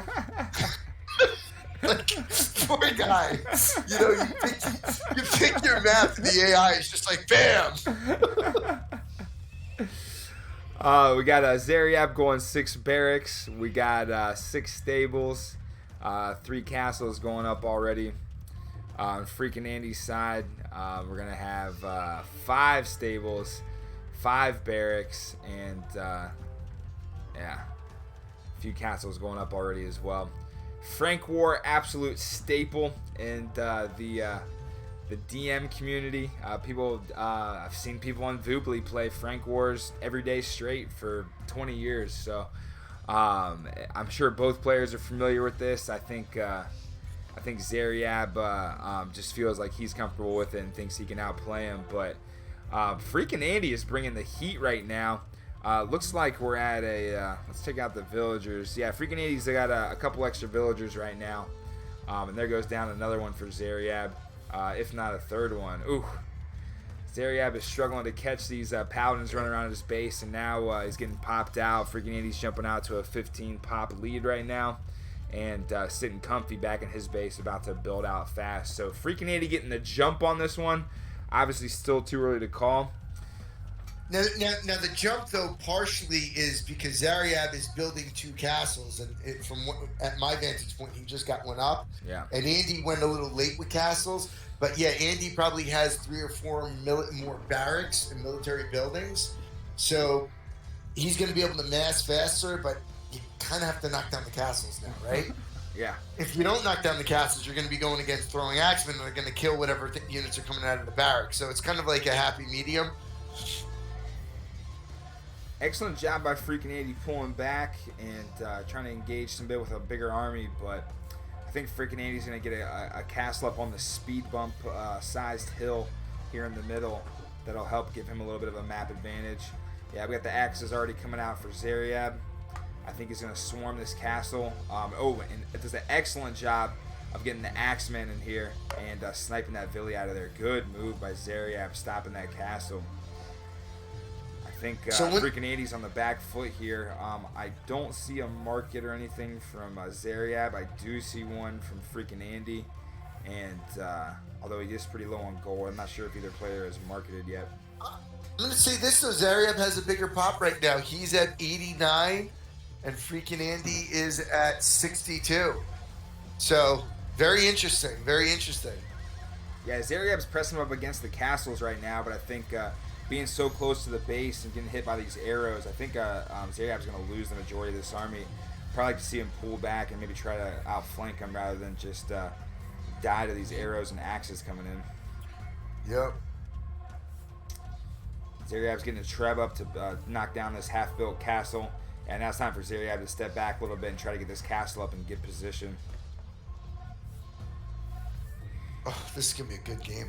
Yeah. It's going to be a real good game. Zaryab with about a 10 troop advantage when it comes to army, and both are sitting almost 20 villagers at this point. Freakin Andy trying to get up a castle over here. I think Zaryab would try to go snipe it, but I think he's kind of overwhelmed right now. Again, Zaryab taking fights close to the castle, close to Freakin Andy's base. He's just going to get chewed up by reinforcements and the arrows coming down. So unless you're able to push and not start knocking down these castles, I don't know if that's the most efficient way to spend your army. Looks like Freakin Andy's already going to make a move to the north. And Zaryab's going to get this castle up. So this is a good spot for him to get this treb up and start getting it going. Looks like he was able to stop Freakin Andy from getting this castle up. And so that'll help be an annoyance for him.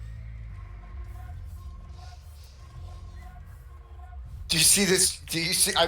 I'm keyed in on this like monk walking so far to try to get the relic. He went for like the long one. He didn't. He was so greedy. He didn't even want the 4 right next to him. You know what I mean? He went for all of them. Yeah, we have 2 monks just giving each other a stare down right now. Yo, oh my gosh! but Freakin' Andy is going to have the 3-2 relic advantage, or maybe 3-1 right now until someone claims the one in the middle. So we'll see where that's going to go. But Freakin' Andy now pushing in and trying to snipe some billies on this gold pile up front. Although I think a lot of his troops are going to get trapped, and he's going to lose some as well. I think he was able to knock down a couple of those trebs, so maybe it would have been worth it. But looks like this castle is definitely going down in the middle that Zaryab put up, losing his position here in the middle. Do you see the monks cheering him on? You see the monks cheering those men on? Or, like, what minute mark are you on? I am at 12. Okay. Ooh, we got an Ani out. That's usually a sin in Frank Wars, but hey, this is the World Cup. You got to do what you can to win. The problem with getting the Anis out, though, is these Frank Paladins aren't too shabby. They're going to be able to come in and snipe them pretty easily. Ooh, ooh. Oh, dude, I hope you put this relic nab in the high. I hope you put the relic nab into the highlight film, because he's got 4-1 now.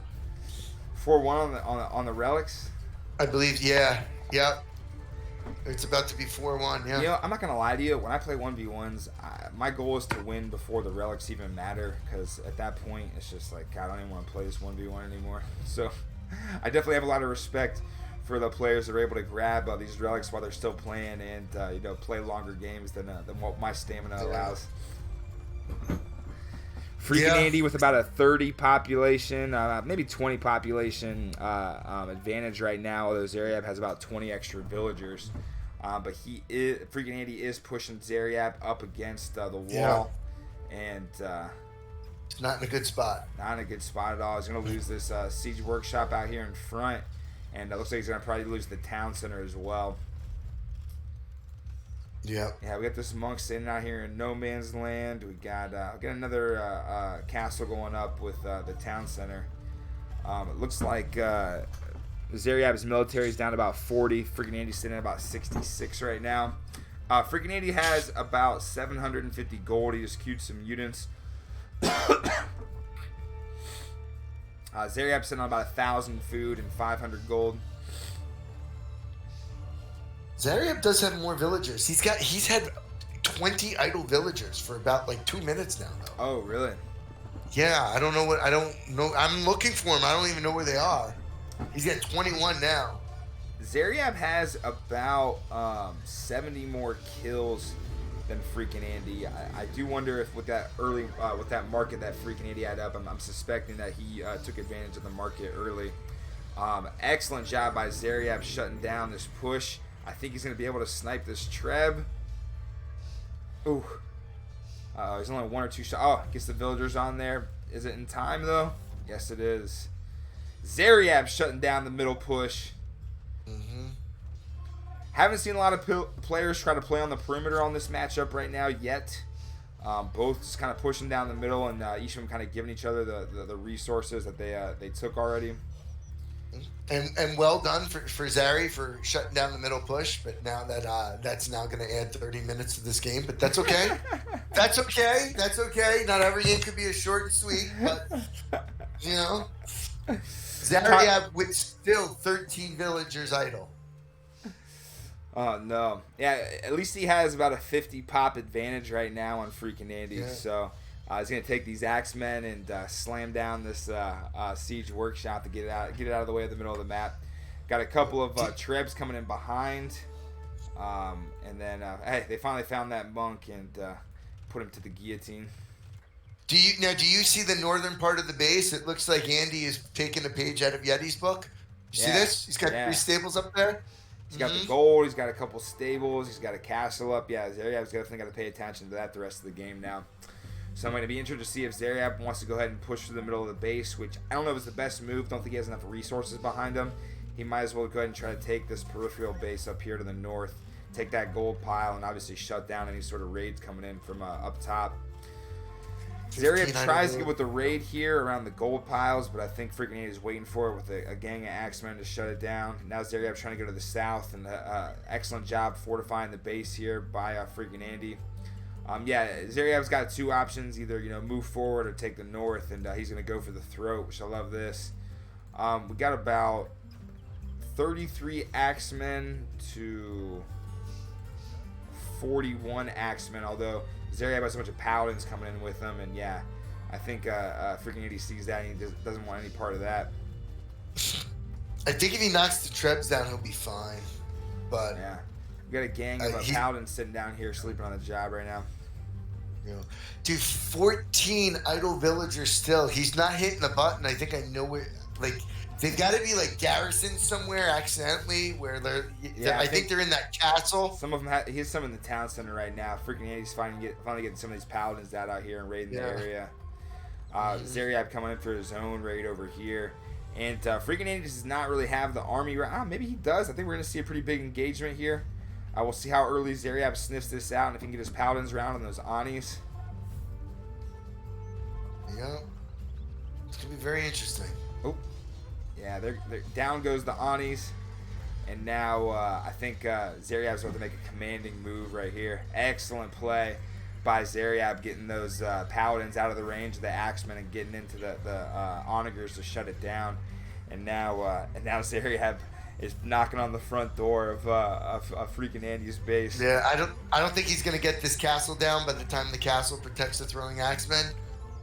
Could be wrong, but this battle is gonna push him back. But if he would have had a little bit more of an army, he could have maybe knocked out the relics.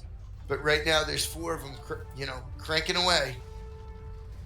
Excellent job by Andy stopping this push. And again, this is the second time we've seen Zaryab. He definitely has enough stone for a castle. He gets this push going, doesn't castle up, and now Freakin' Andy's going to be able to move right down back on the map on him. I think he'll be kicking himself when he watches the replay of that. He does sniff out this base up north, and now he's going to take down this castle up top and probably take over this gold pile. Bunch of Axemen sitting down here waiting for this gold pile as well. And see, freaking Andy already ready to get his castle up and claim back the territory that he lost. Zaryab, they've got the same villager count pretty much. Zaryab still 7 idle villagers, but decent resources to probably be able to pop himself out if he wants to take one more push on this. Maybe Zaryab's just part of these new, progressive office spaces where they allow people to have, more time off, and you have like one of those nap pods and extended breaks on lunch, really taking care of the worker. Yeah, that could very well be. Zaryab, very nice guy, so that could be the case. Or maybe, like he tried to ice Freakin' Andy. Maybe his guys are like, playing with the time cards. Could be. You never know. Right? Let's go back and check. No, 14 idols. Dude, he's giving out no-show jobs, right? Like these guys are getting paid for not working. Sounds like the union screwing him over right now. Yeah. Zaryab went with the new meta of work from home, and clearly some people are abusing it. Yeah, clearly there's people playing Age of Empires on their computer rather than taking care of work that they need to. Freakin' Andy making an aggressive move right here. He's going to take over the middle, and he's throwing some paladins here in the back. Freakin' Andy, he recognizes that there's a couple of Villese out there, and he's going to go ahead and try to snipe them down. Go ahead. He's at 22 idle villagers still, okay? And he's got 107 villagers. Andy has 1 idle villager, 130 villagers, and 4 relics, which I believe is the equivalent of 4 guys mining gold for 1 minute. So, kind of just to give you an idea of what the economies are doing. Yeah, I think Zaryab had the advantage early on. He does have the higher score right now, but I think it's only a matter of time before Freakin' Andy takes it back. I don't think he's going to be able to mass enough. I think he'll be able to fight him and push him back, fight him and push him back. Eventually, though, Andy's going to beat him once all the gold is depleted. Yeah. If but Andy can hold out till then, he definitely has the advantage. Yeah. He is going to get about 1,700 gold from the northern front right now, but Andy is really just dinging his economy in the back with like the paladins from the northern base. Oh, just chopping heads off right now. I don't know if Zaryab doesn't see it or if he doesn't have enough. He does have enough resources to go stop it and the pop, but he must just not recognize it right now. I think Zaryab's focused on this fight up here in the front and really looking to take down the center from Freakin' Andy. Freakin' Andy also doesn't realize that his paladins are stuck chopping on this town center. I'd like to see him go out and try to get some more Vil picks. And this is exactly what Andy did to Rek, right? Rek fought him very close. He walled up 2 parts of his base now. It's going to be hard to raid unless you want to go through the castle fire. And he has 4 relics. I just think that now, like, Andy's just going to do the whole slow choke, which kind of gets annoying to watch after a little bit. You know, just saying, you know? The Kimono Dragon attack. Yeah. Excellent job by Zaryab getting his army back. He sent a couple troops in, pushed him away from the Treb, and then gets him back out of the way. No villagers on this castle. It's getting hammered right now. So I expect this castle to go down. I think Zaryab does have a majority of the gold piles on the map, though. 1, 2, 3, and then the ones that he had before. So while Freakin' Andy does have the relic advantage, I think when we see the end of the game, Zaryab's going to be the one that mined the most gold. He's got 12 idle villagers. Ooh. Castle down. About to lose the siege workshop here as well. Freakin' Andy trying to micro and retreat. He does have a throwing axeman advantage right here. We got 23 to about 44. So Freakin' Andy, yes, just like you said, Tommy, he lost that fight for a little bit, but was able to push back and get behind him. Yeah, still don't have these stables knocked down yet. Freakin' Andy could also harass him from there still. Yeah. And this is what happens with Frank War. Eventually it's we build up axemen, you move up in front of the Trebs, and then the other guy gets more axemen, he runs his axemen, the other guy runs them back, and then the Trebs get sniped. And then you repeat this for about 7 or 18 times, and then you declare a victory. All right? And again, I'm not saying this was a fun and exciting game from the beginning, but really the Relic Fairy just didn't do Zaryab any favors. I'm gonna have to disagree. I am interested in the rest of this game on how it plays out. So I don't mind the games going longer. If we got full pops and we got people trying to knock buildings down, then I'm all about it. Now, once we start seeing Haubs and Scout Cavalry, that's what I think I'm about done. Well, Zaryab is making Andy is making Scout Cavalry right now, just as an FYI. I guess we're getting to that point. Okay, Zaryab is 25 idle villagers, 161 pop. He's knocking on the northern part or the northwestern part of Andy's base. Little pile of stone he could gain out of knocking that castle down, so I think that's a nice little strategic move. But I do think once again, here's in the middle battlefield, snipe the Treb, retreat the Axemen. Snipe the Treb, retreat the Axemen. and now Zaryab is looking to snipe the Treb. Here comes the Axemen. Oh, here comes the Axemen. And snipe the Treb. Freakin' Andy's been completely popped out. Zaryab's still sitting around 150. I am kind of amazed by Zaryab how he's been able to still, have a higher score, even though Freakin' Andy's pretty much had a higher pop the whole time. Although he never knocked down these stables here in the back, and now he's been absolutely harassing Zaryab because of it.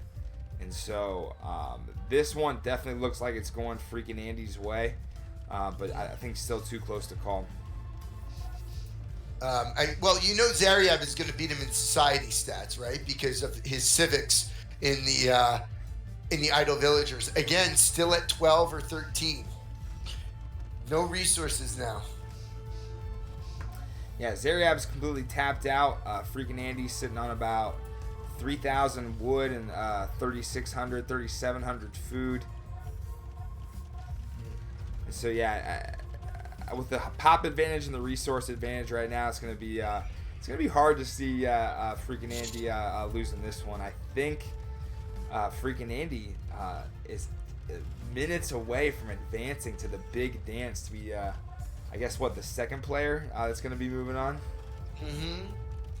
He still can move on. Body I don't shots. think, There they are. Oof. I don't think he's gonna get completely knocked out. I do think he'll win in the lower bracket to get into the dance. Yeah, I forget. Who's a part of the lower bracket on that one?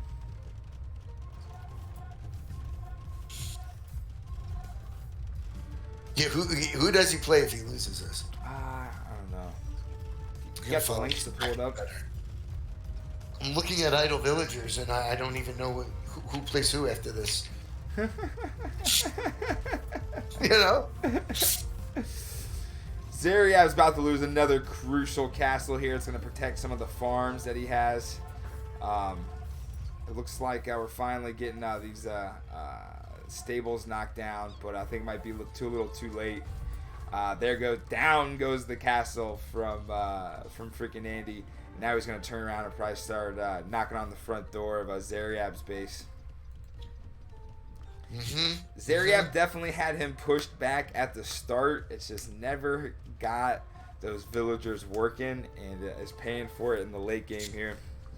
I would be seeing red if I was Zary, you know? Like if I was playing and there were all those relics, you know? It just dropped off. Like the only thing the computer didn't do is just put him into his monastery.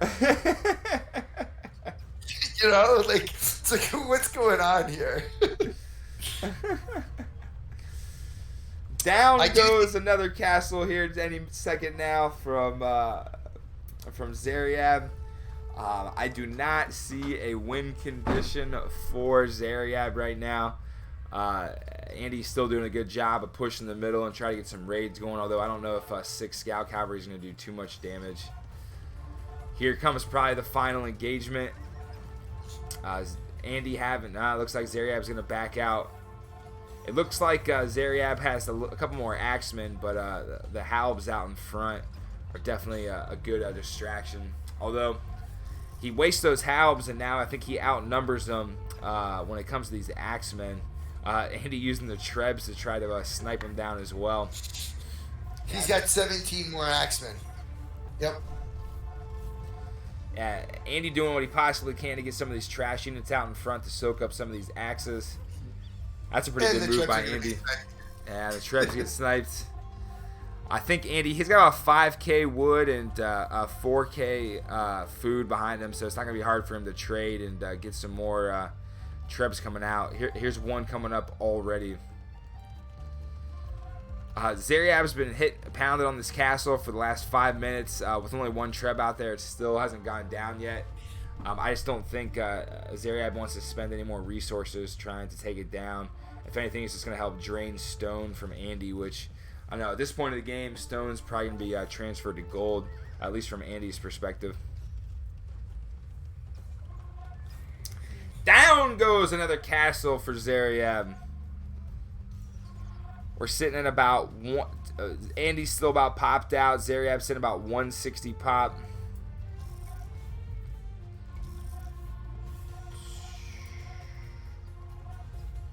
Zaryab's still sitting on 20 idle villagers. I'm guessing they're put up in the town center after all these raids. Great unit control. If you're watching, if you're watching right now, the throwing axemen and the halbs, the way they keep on moving them back and forth and jockeying for position, it's really fun to watch. We're sitting on 4-1 relic advantage for freaking Andy. Again, the higher pop. Looks like he has more resources. Almost 5k wood, 1500 food. Zaryab's sitting on about 2300 wood, 500 food. And I think this is the GG moment right here. These axemen are going down for a Zaryab. He says that doesn't have enough trash units to get in front. Yeah. He's down to 29, 22. I think when he loses this will be the GG. And that is the GG. Freaking Andy is moving on to the big dance. Congratulations to freaking Andy. Wow. Oh, man. Excellent matchup. Excellent matchup. Exactly what we thought it was going to be. Excellent army control by both players. Excellent gamesmanship. But Freakin' Andy just too much for original in this matchup here. Tommy, what were your thoughts on the series? I thought this was a fun series. I thought this was a series that I think a lot of people thought could go either way. I was very impressed with the way Freakin' Andy played. I feel bad for Zary in the sense that we weren't able to see the Hun War, which he actually won. Yeah. Right. So like he obviously the game he put his best foot forward, he won. But I don't think he actually lost the games. I think Andy just played the games better. And I really do think the Frank War really came down to a little bit of advantage with the relics. Yeah, it did come down to a little bit of advantage, but at the same time, as you pointed out, Tommy, Zaryab had idle villagers the whole time in the Franks War. I felt like in every series, Zaryab was kind of getting an advantage on the kills. However, Andy did a good job building out his base, having a higher pop most of the time. And there was a couple of times that Zaryab pushed Andy back up against, having his back up against the wall, just didn't castle the area, and Andy was able to regain that map pretty quickly on those counter pushes. So I think when Zaryab goes back and watches the tapes, those are a couple of things that he's going to be looking at. Still though, excellent play by Zaryab. We've always, like we said at the beginning of the series, always have loved watching original play ever since we saw him on HD, absolutely smoking people. But our boy Freakin' Andy moving on to the big dance. Tommy, please tell me you are in the chat right now trying to get an exclusive Freakin' Andy interview. Yeah, so Greek, you read my mind, and great minds do think alike. I already sent Freakin' Andy a message. I said 28 people want to hear your thoughts about the game, and he has yet to get back to me, but I do see him active in the chat right now. So Andy, I know you're listening. Why don't you come in here? You can give us a little bit of your feedback. Well, Chris is egging him on right now. He's asking for a winner interview, and then Andy tells him to shut the fuck up. So I don't know if Andy's going to be looking to come on in. Andy, we want to hear your beautiful voice, and we want to hear your blunt comments. And we just he wants to come in. He wants to come in, but the channel is closed. The channel is closed. So let's go down. We're going to go down to streaming. All right, let's do it. Where he's muted. Yep. All right, it'll be a quick interview because we got to get to this Hazzy series. Oh, there he is. Freakin' Andy moving on to the big dance. How's it feel, brother? Thanks. I'm feeling good, obviously. That was super hard. Oh, yeah. Zaryab's obviously no joke. He was bringing the heat on you. Andy, this is going to be a quick interview because we do have to get to the Hazzy and Villese series. But, yeah, go ahead. What were you going to say? Tommy's going to interview you. I'll be right back. But what were you going to say? Oh, no. Oh, yes. Oh, yes. Okay. So, Andy, I want to go through just a quick couple of the game moments, okay? Where were you in the first game? I thought you were going to win, but there's logically, though, with the if you were able to stop very at the beginning, because I thought Zary had about 30 more Cav archers than you. Were you scared at that point when he was advancing on you?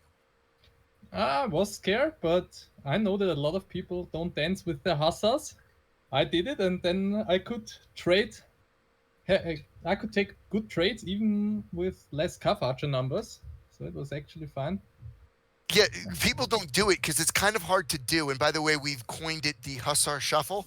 And we did see it. We called it out on what you were doing. So, yeah, that I think that really helped you in that game. And then you advanced down the center, and you did a great job on that one.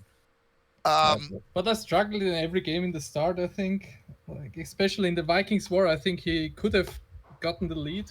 He had like 6 dogs up when I only had 2. And in the Magius War, he had more Cav archers in the start. Somehow you went 13 docks. Was that planned on? Yeah, it was planned. Okay. I mean, I think of all the games, that was the game you definitely dominated the most. Would you agree? Yeah.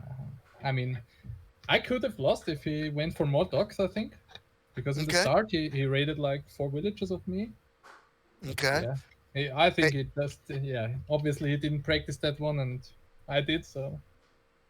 And then Hazzy, who trained with me a lot. Okay. Helped me a lot. And, So, and then the Frank War. I mean, I made a joke, but I do think it's true. I mean, I think the AI did everything but drop the relics off for you in your monastery. And maybe he forgot to take them. That's the barbarians.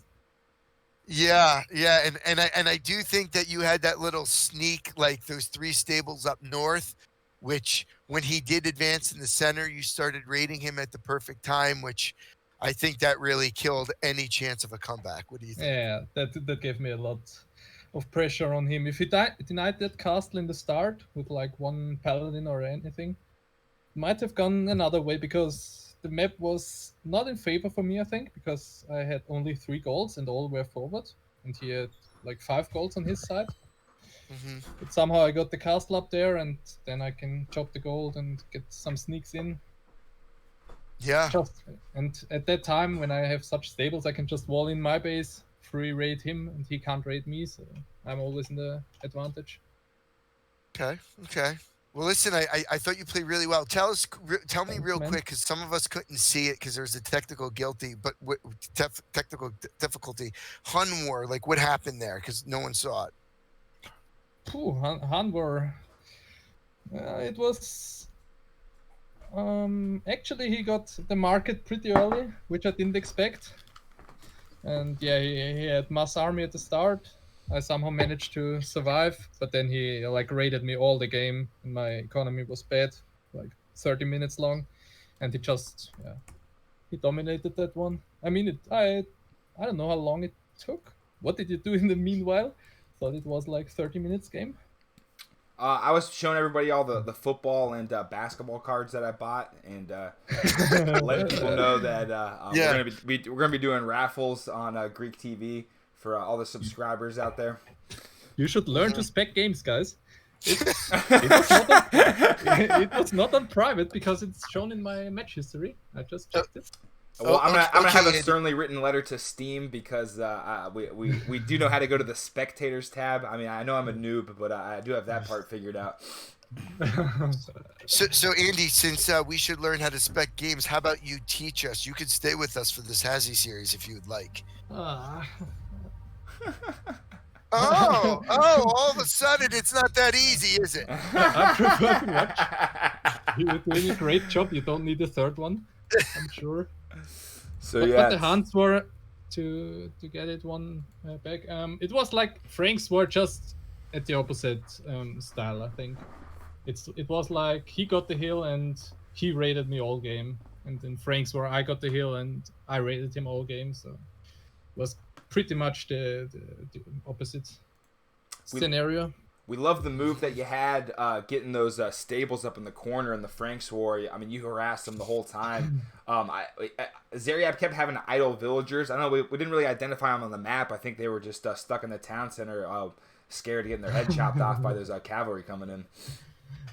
If you put a wall there, but yeah, a lot of people in DM don't wall, which is a pretty good advantage for me in such situations. Mm-hmm. If he had walled, it wasn't a big gap there between stables and his economy. I think he would have been fine too. People refuse to. I don't know why. To wall? Yeah. There's reasons why Spartans refuse to fight with a bow and arrow too. We can get into that offline. All right? You know, takes away from the gaming integrity. No. I'm kidding. But once you wall up in a game, it makes it harder to do. And yes, there are some players that really, really love to wall. There's another player, I won't say his name, but it rhymes with Moss 9. Greta's cousin. Yes. He loves to give us some of those Swedish walls. The thing is, especially because I got 4 relics, I could just stall out the game forever and just that's the easiest way with the walls. Just play under my castles and waiting. Yeah. The viewers appreciate you being aggressive and keeping the gas on the pedal. We really liked how those counter pushes. I mean, every time Zaryab had you back against the wall in that Frank War, you were able to come right back on him and continue to put the pressure on, which I think helped you out a lot. I was really sad you predicted 3-2 for him. I'm sad now too. I lost a bunch of damages. Call him out, Andy. Andy, who had your back in that game? Who had your back in that game? All right. Did you vote 3-2 or 3-1? I said it was going to be close, but I thought I wanted you to win. Okay, I did. That's very kind, man. It's just it Zaryab was is just one of not those an easy series opponent. that's it was too tough to call. You got to pick somebody. My whole rationale behind it was I saw Zaryab practicing all the time. I didn't see you in the Discord practicing, which didn't mean you weren't practicing. I just didn't know. So when it was a game that was that close, I just had to pick something. But no, I think me, Tommy, and Kellen all agreed that it was going to be. I mean, this is one of the most anticipated matchups because both you guys are so strong and have been had so much success in all these. So it was just we were just glad to watch it and put on a good show for everybody. So we appreciate it. I mean, I'm pretty sure Zaryab makes it to the main event as well, so he might have a shot there as well. All right, so Andy, we appreciate you coming in. You are more than welcome to stick around, but Hazzy and Villese, this game is 45 seconds away from starting. So anything else you want to say before we get you out of here? Thanks for the interview. Thanks for casting. See you guys. You sure you don't want to stay? You sure you don't? I will watch you. I'll cheer in the chat for Hazzy. There we go. There we go. Yeah, I think everybody in the DM Discord is going to be cheering for Hazzy.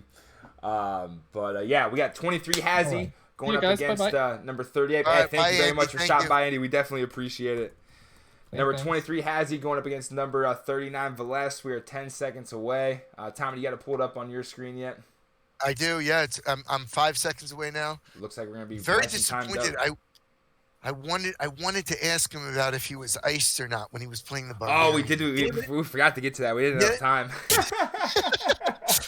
You have to rush these interviews, you know. Yeah, with days like today where all the games are going on, we don't have a whole lot of time to talk smack between games. So, Magyar War, 4 legs underway. 23 Hazzy versus number 39 Villese. I think I grabbed Hazzy. What did I pick in this one? Try to pull that up.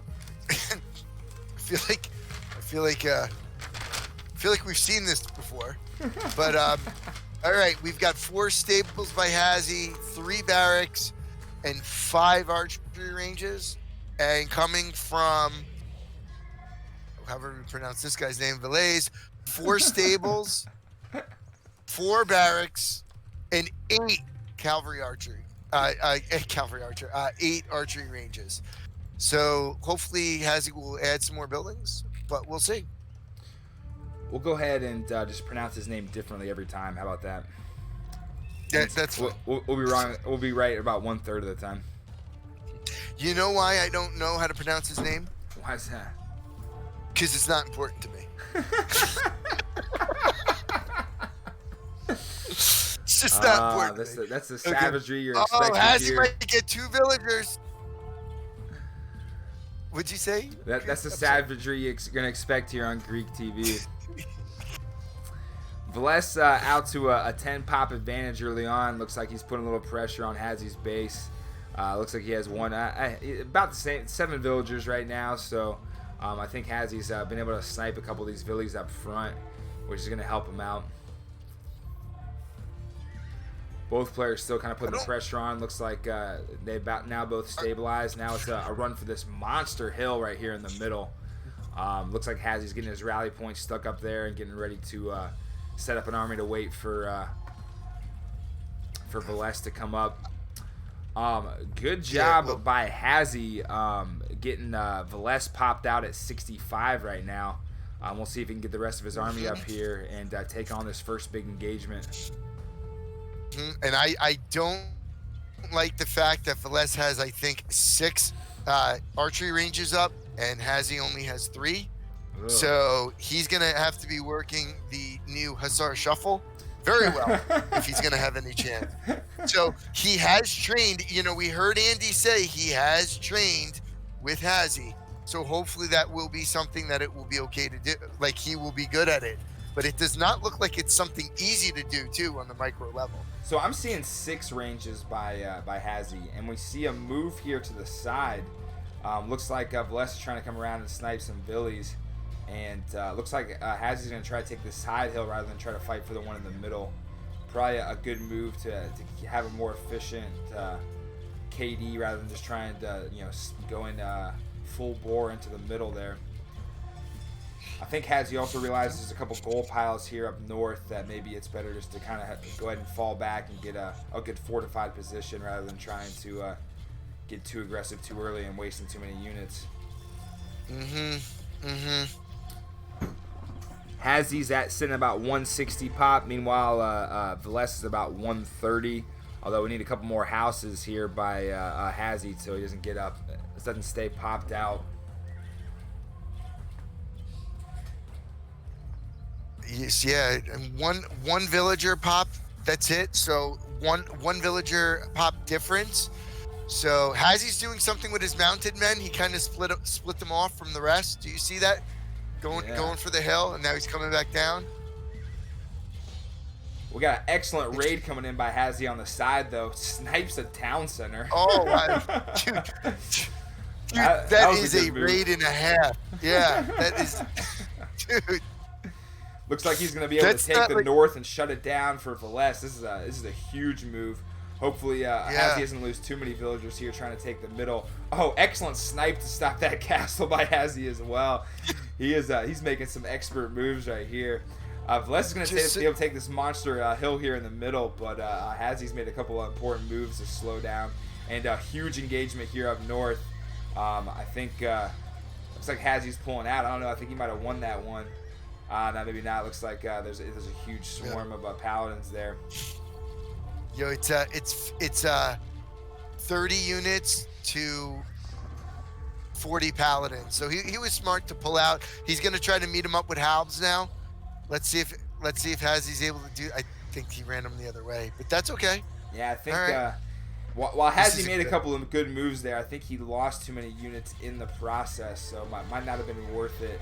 Not being able to keep some of those units alive. Although I think he's going to continue to push here and take this north from him, which would be huge. Villese trying to get a town center down here in the south. Hazzy has a castle and a dock up, so we'll see how that plays out. Where Hazzy has a little bit of a saving grace right now is Villese does not have that much gold, so he's only able to make 2 trebs. If he had 5, I think that he would be able to come down and just pummel the middle. So hopefully that delays the process so Hazzy can get himself going. But Villese is at a pop of 175. Hazzy's at 188, but Hazzy's got 15 idle villagers. Yeah, and it looks like Villese is pounding on this castle here in the south, and unless Hazzy can get the rest of his army over here, I don't think he's going to be able to hold the south, although with the way the army's spread out right now, I don't think Villese is going to be able to hold the north for too long either. Yeah. Hazzy getting and that's a couple a great villagers distraction on the for castle. Hazzy. Oh, never mind. They ran past the castle. I think that castle's toast. Yep. Crumbling. Hazzy trying to take... I guess he's going to try to get a castle up here next to this gold pile. We'll see if Villese recognizes that and try to get some units over. Able to snipe one of these trebs. He's going to be able to get the second one as well. These Magyar Hussar are so powerful that you can run in a whole army of cav archers right there and still come out. And looks like Hazzy's going to get a good trade here up north with the army and take away a bunch of units from Villese. Getting the halbs out in front. I think he has a cav archer advantage, but the halbs are going to be able to get in front, although I think he's going to lose a couple paladins down here in the second half of the army as it got split. Villese coming from the heart right now. He's looking to pound on one of the castles here out in front. Hazzy able to get this castle up here in the south, though. And we got a huge rage coming here on the farms from Villese. Not enough halbs to stop these paladins. We'll see how many Villese Hazzy loses here down in the south. Yeah, this is not good. I don't like these odds, Greek. Nah, Hazzy's sitting at about 150 pop, and Villese has enough units here to get popped out. So huge pop advantage right now. Just a huge wave of cav archers coming downhill. Although excellent job by Hazzy sniping that treb to keep his front castles up. And Hazzy is taking the south right now. He gets the castle up, and it's shooting at the town center that Villese got up. And looks like just Villese does not have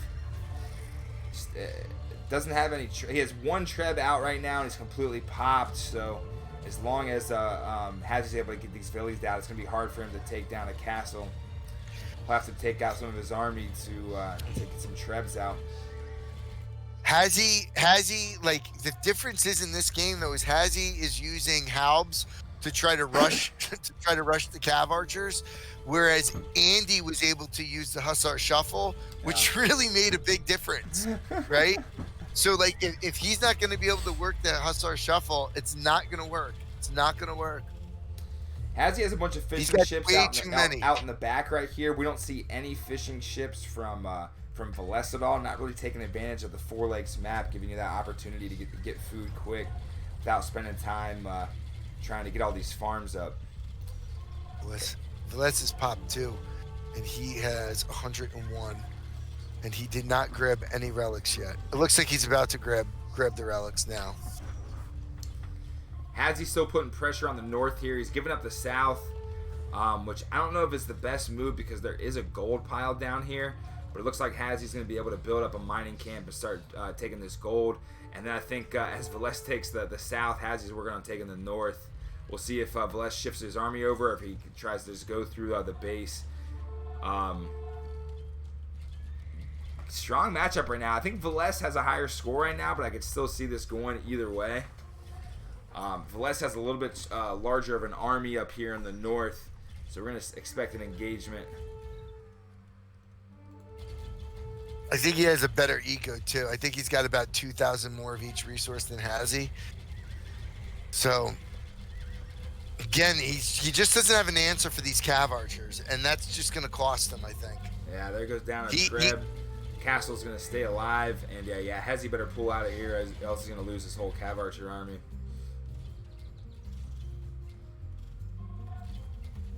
Looks like he's going to stay in. Yeah, I'd like to see Hazzy get some stone and get a castle up in front of this gold pile so we can get some of this gold. Yeah, Villese sitting on about 1,600 gold. Hazzy sitting on about 800 and low on wood and food as well. All right, so yeah, I think it's oh, go ahead, Tommy. No, Hazzy temporarily prevents a castle from going up in the south. But it looks like now the guy's sending more villagers on, so it's probably going to wind up going up. Well, Hazzy's taken out a couple of these Trebs, and even though he's outnumbered here, he's got some Cav archers on the hill that'll do some extra damage, but Hazzy decides to pull out.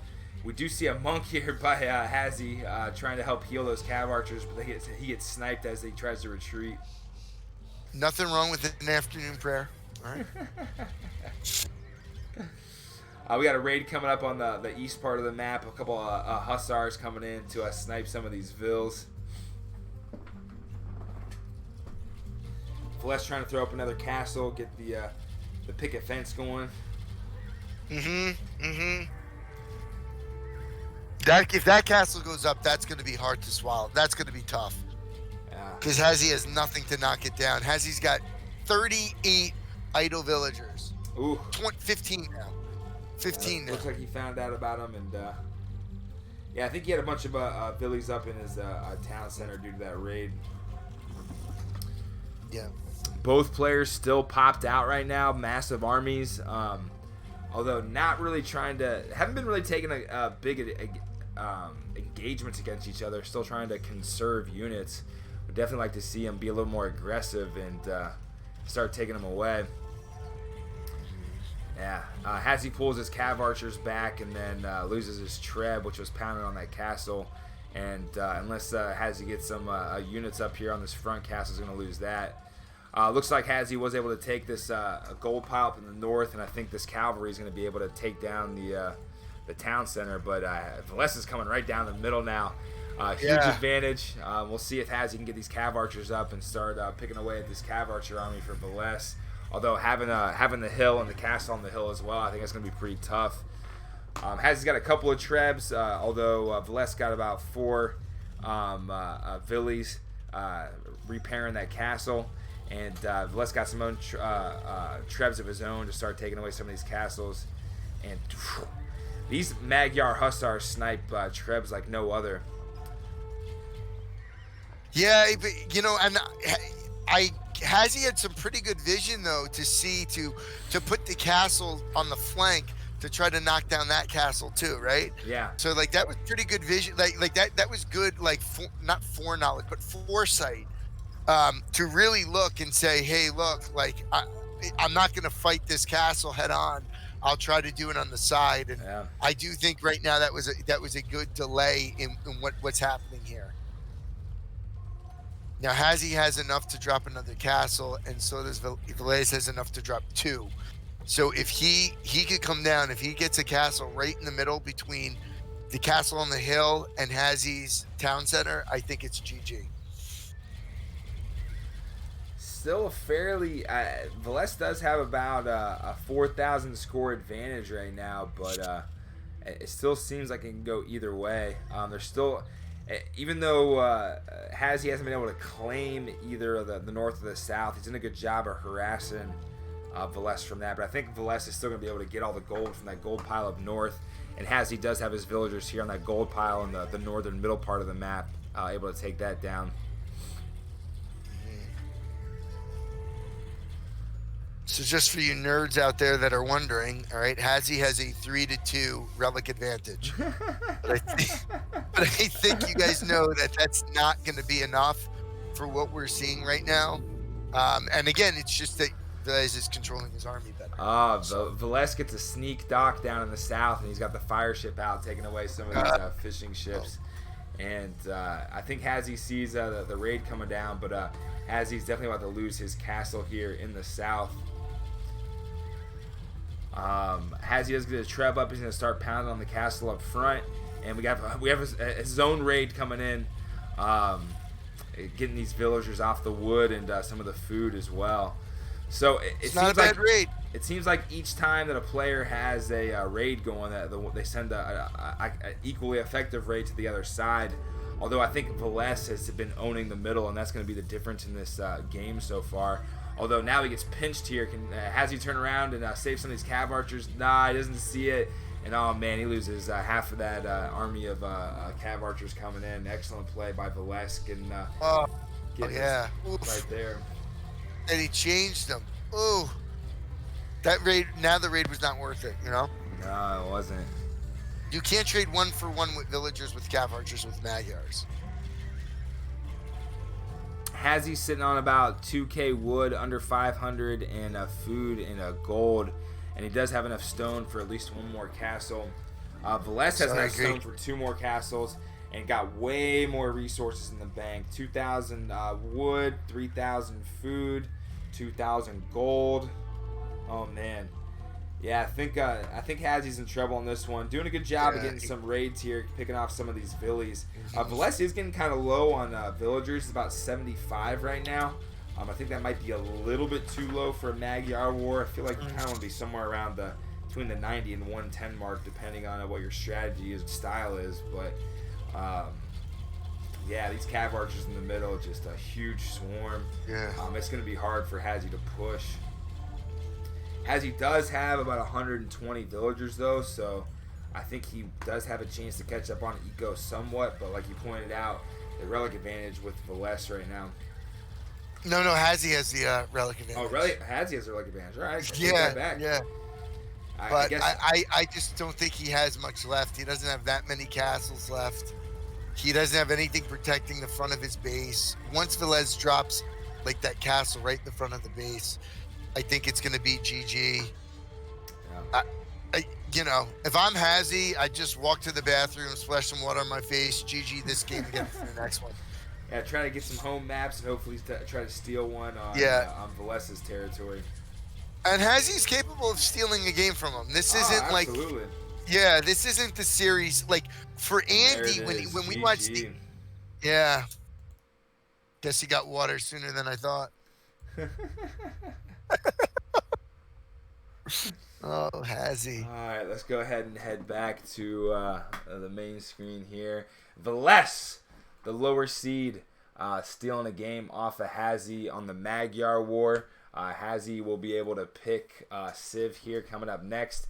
Tommy, thoughts on the first matchup there? Yeah, this didn't go the way I wanted it to go or wanted to see. It looked like I just saw that Hazzy just was much more. I don't want to. There's a word I don't want to use it though.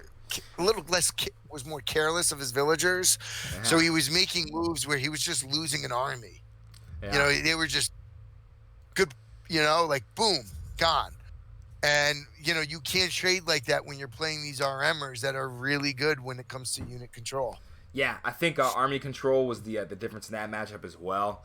There's just multiple times where Hazzy's army was split, didn't know where it was going. It was running around in circles, and Villese did a good job of staying composed and picking off a lot of Hazzy's army as it was trying to run through doing those raids. I really liked a lot of the aggressive moves, especially early on. Hazzy brought a whole group of paladins and cav archers up north and was able to just tear down that town center real quick. But then I think he lost a lot of his army trying to get out of there. Yeah. I so many times I think Hazzy had the right idea, right? I think he had a good strategy, but he couldn't execute it, right? So he split his force in the very beginning. It worked for the first 2 minutes. Afterwards, it did not. And then Villese with all those cav archers, he couldn't. I like Andy was able to deal with the cav archer disadvantage in numbers, and Hazzy was like, well, I'll just use halbs, and that didn't work, So that was hard. I did get a game code. I don't think it launched yet. All right, I'm gonna grab this coffee I just put on. We got a marathon in front of us. So Tommy, anytime you need to take a 5-minute break, just let me know, and I'll go ahead and hold it down for us. But I'll be right back. All right. I need coffee too. All right. So it looks like that the game is. Let's see if it's still going. If it's in.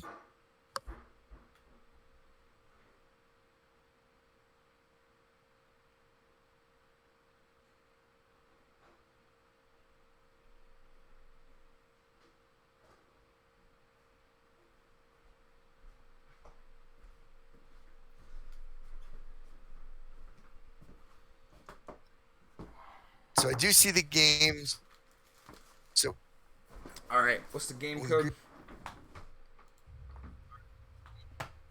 Oh yeah, we were so good. I thought we had telekinesis going. So let me just.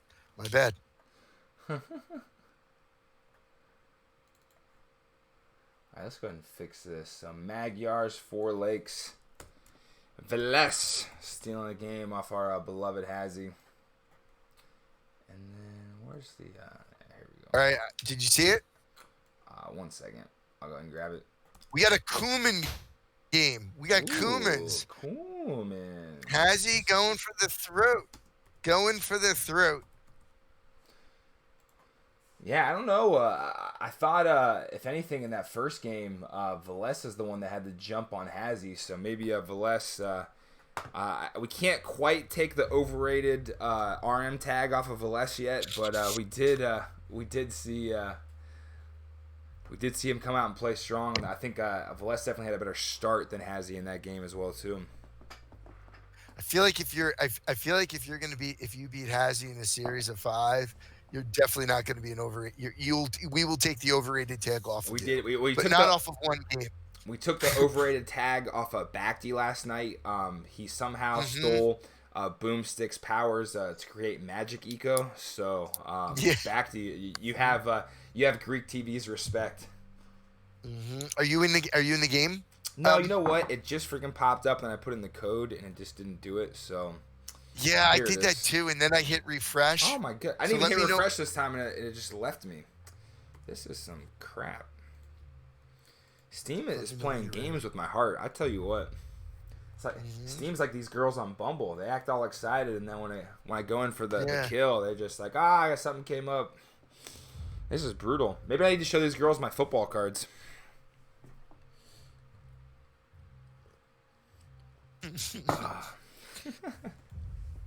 Yeah, I try to do the flex, and they're like, that's creepy. Oh man. All right, chat. Did you guys make predictions in this game? I keep forgetting to tell people to give us our predictions. Yeah. Here it is. Boom. Cuba Moore, Arabia. Locked and loaded. I'm on the loading screen right now. Villese, 1. Hazzy, 0. Game 2. Let's get this fog of war off. Let's get the score up. We got the villagers for all the picky Europeans out there.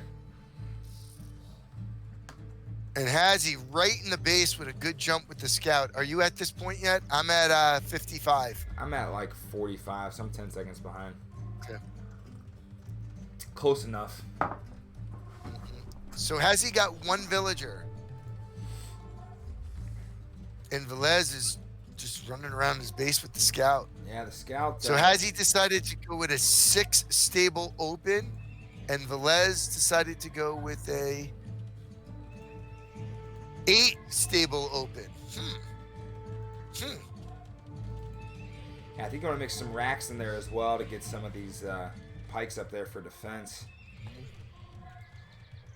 Yeah. Hazzy is bringing the heat. Already in the back of the base, picking off some more of these villagers. About to pick this villager off up front. Oh, no, he runs past it. Nope, he sees it. Lot of poking going on. Lot of poking. Villese could have been a little bit tighter, but he does have 8 barracks up now, so he's gonna pop himself out rather quickly. And Hazzy has 50. Hazzy could make more men right now, but they're even on pop right now. So we're gonna see how this goes.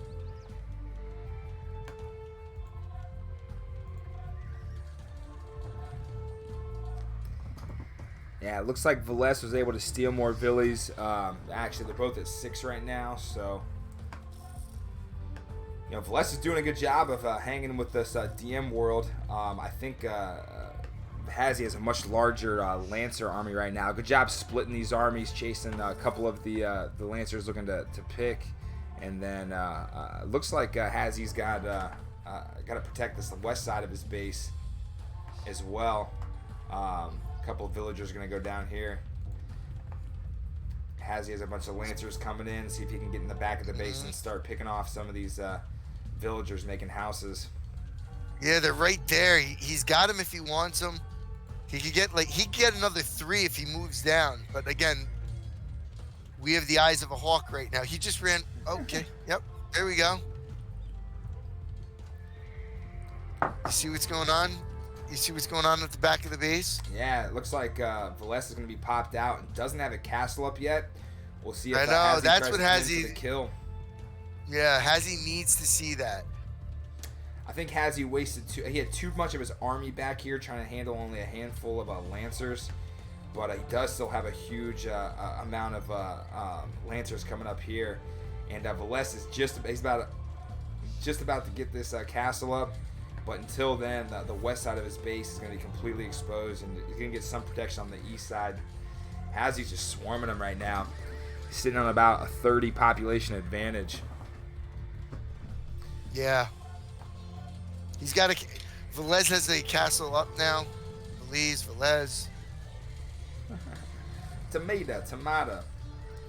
Yep. Hazzy does a good job pushing him in, and then gets his Lancers out of there in time before he starts wasting units against these Paladins. Gotta see. And Hazzy has a chance to grab. He could grab 4 relics here. Yeah. Because he had a really good jump. So.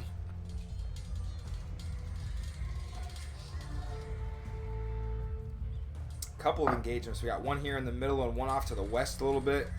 I think Villese is going to be able to take down the Lancers here over on the side, so Hazzy decides to bail on that. I'd like to see Hazzy try to get a castle up here in the middle as well, but I think the army composition of Villese is going to be in his favor with having more Paladins out. Villese trying to come downhill is about to get pinched. Let's go, Hazzy. Get up on these. Uh-oh. Yeah. Villese has no more military queued right now. Uh-oh. We'll see. You take away Villese's cav archers and he's nothing. Nothing, I tell you.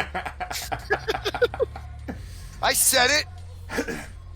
Hazzy definitely taking advantage of the middle. Villese trying to do a raid here in the south, but doesn't have any town centers up yet, so there's nothing to raid.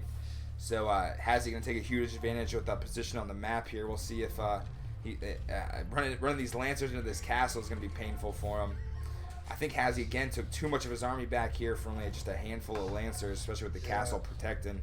Hopefully Hazzy can protect his castle up here in the middle. Ooh, we got some pikes down over on the west about to deny this castle here. Yeah. Excellent move by Hazzy. Hazzy's definitely taking the advantage in this game, in game 2. They're going to get a citation at the end of the game. The six halbs changed the course of the game. I think Hazzy's really going to be able to keep him off his eco. Villese does not have that much. He really doesn't. He's got 83 men, of which 32 are villagers, and it's really just not much of a good unit composition. Yeah, his base is looking like a ghost town right now. Yeah. Meanwhile, he's about to get his army finished with all this cavalry coming in the middle of the map. Yep. And he has the archers. Do you want me to pause? Where are you right now? I'm at 12, 15. Okay, yeah. Yeah, I think this is all but done. If Hazzy can get a couple trebs out and start knocking on these castles, I think Hazzy just needs to go in here and go for the kill. I mean, there's just nothing. Yeah. If he can get in here and get on this main gold pile and take these villages away, I mean, it's done. Both players looks like they're pretty much capped or toast on resources. I'd like to see Hazzy get some villages popped out on these gold piles here in the south. So much going on. A lot of action, though. A lot of action. Hazzy is going to make a run for the relics right now, which is great. And Hazzy has the I think he's going for the kill right now. Oh! Villese just gets that castle up, but I think he's going to overwhelm him and absolutely shut down this gold pile from Villese. Yeah. Excellent job in there going for the kill. Yeah, this is Toast City. Villese was able to stop that castle from getting put up, but good job. Hazzy again coming around from the side here. He's going to shut down the food production here from Villese. He's got nothing over there. Yeah. Villese is going to be able to hide behind these castles for a little bit, but I think anytime he tries to peek out of his head and get some eco, he's going to be in some trouble. Yeah. Do you see this treb he's got in the middle yet? You see it yet? And he's going to start hitting that castle. He's got another one coming up. That's the GG, because the house castle goes down, that gold pile's exposed, and he's just not going to be able to get any gold. Villese has a little bit of a raid, stopping a couple castles and a town center here going on for Hazzy. Hazzy just laid on these gold piles down here, but he does have his main gold pile cranking away. Villese just has nothing. Villese is going desperation move, trying to go onagers, but I think you got too many units here from Hazzy to really be affected too much by that. We'll see though. We got an engagement. Hazzy pulls out of there after he sees the Anis. Hazzy might lose this castle here, but I don't think he cares. He's going in to take this gold take him off the gold. Yeah, take him off the gold, Hazzy. Oh, where you going? It's getting too cute now. Yeah, if he gets these cav archers up against the tree line, those villies are toast. Oh no, he's inches away. Just move in, Hazzy, move in. I know. Man. All right, he's gonna. I understand though. If the guy's going for the home run ball, you know what I mean, with the onagers. So you don't want to walk into an onager shot either and let the guy change the outcome of the war. You know. Yeah. Yeah. Let's see if Hazzy. Ooh. Now Villese being able to get the angle on him, he has to pull out some of his Cadge archers. Hazzy able to snipe some of these Anis. I think he's going to lose these trebs up front, though.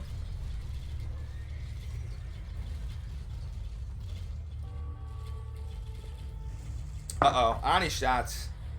All right, Hazzy able to back out in time to lose too much. And, oh, man, he has this gold pile exposed. Just not able to take advantage of it.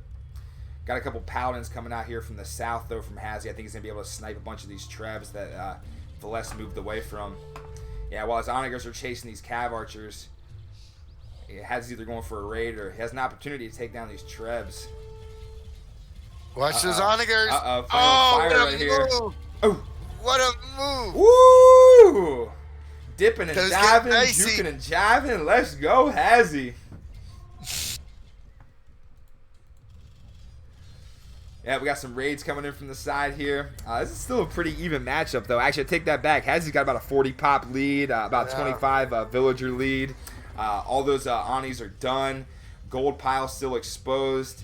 Not quite the ghost town that it was before, but I think this is all but done. I think Hazzy's going to take game 2 with the humans. Yeah. We got to snipe that on Hazzy down just there. takes a little bit sometimes to find out how to kill a guy, but at some point he's gonna know how to. He's gonna take him right down. Yeah, I think this guy's wounded too much. I think the only flaw in Hazzy's game right now is he missed a couple opportunities to probably shut this game down earlier. I know he doesn't want to waste units, which is a good move, but I think he had a chance to really shut down. He could have probably taken those those paladins he had earlier and destroyed that town center. He's gonna get it with the Treb now. Let's see if Hazzy recognizes these Anis coming out. Hopefully he doesn't lose too many of these kip checks. There goes down some of them, but yeah, able to get out in time. He's going to lose this town center up front here. And I see we see raids coming out here on the side. I think Hazzy eventually will take this gold pile and maybe get a Treb over here to knock down this castle on the side as well. Villese is just squeezed in this base. There's really not anywhere for him to go. He's got a 50 pop advantage, an extra 30, 40-ish villagers.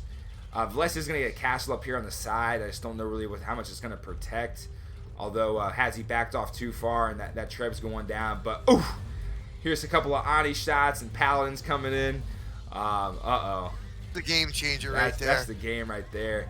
If he can get these last couple of Anis and take out this these gold, I think that's GG. I don't see anywhere else where Villese is going to be able to get gold from. Villese is sitting only on about 150 gold right now. No wood, about 500 food. Meanwhile, Hazzy sitting on about 1,400 food. So if it comes down to it later, you can just see some Hussar to run around and snipe. And yep, that is the game. GG. Hazzy coming back, standing his ground to take game 2. And we got a series here, folks. We got a series. Yep. And kudos to Hazzy. He got pummeled by Cav Archer's last game, and then you take a Cav Archer Civ. I just lost connection. Yeah, I think the servers are down right now. What great timing, Steam. Are you kidding me right now? Oh, no. All right, everybody. Let's find the email for Steam customer service and absolutely have the DM community flood them with hate. Let them know that this is unacceptable. We got DM World Cup 4 going on right now. $10,000 prize pool. We got people fighting to get into the main dance, and we got the servers down right now. Ugh. Probably not Steam's fault. Do we have a Steam apologist in the chat right now? Yeah, seriously. Oh, no. Let's get in here and see what's going on. I guess I'm able to get in here. Are you able to get back into the games? Yeah, I think we're still able to get in. I can't get into the multiplayer. All right, enlighten us, Carl Zien. Who do we need to contact to yell at properly about getting this team going? What's up? Hazzy. I can't online. I can't get back online. Yeah, I think a lot of people are saying the server's down right now. Yeah, I think so. So let's just recap that. You're in your game room, but you don't think Villese is going to show up, so you want an admin win? We'll see what we could do for you. Yeah, we'll try to pull some strings for you, Hazzy. Don't worry. I mean, I need that damn admin win, but I can't even get back into the game, so. Yeah, I don't think anybody. Let's see if there's a lobby up right now with Villese in it. Yeah, obviously, Hazzy, go ahead and feel free to plead your case right now. Get it on recording on Greek TV. That way, if the admins need to investigate the case, then they can they can always look back at the recording. I was here on time. We know. Hey, you were very on time in that Cumans War. How about that? Oh God, but that Magyar is what a disaster. Yeah, you got to work the Hussar shuffle. You gotta Yeah. ask Andy to show you that again.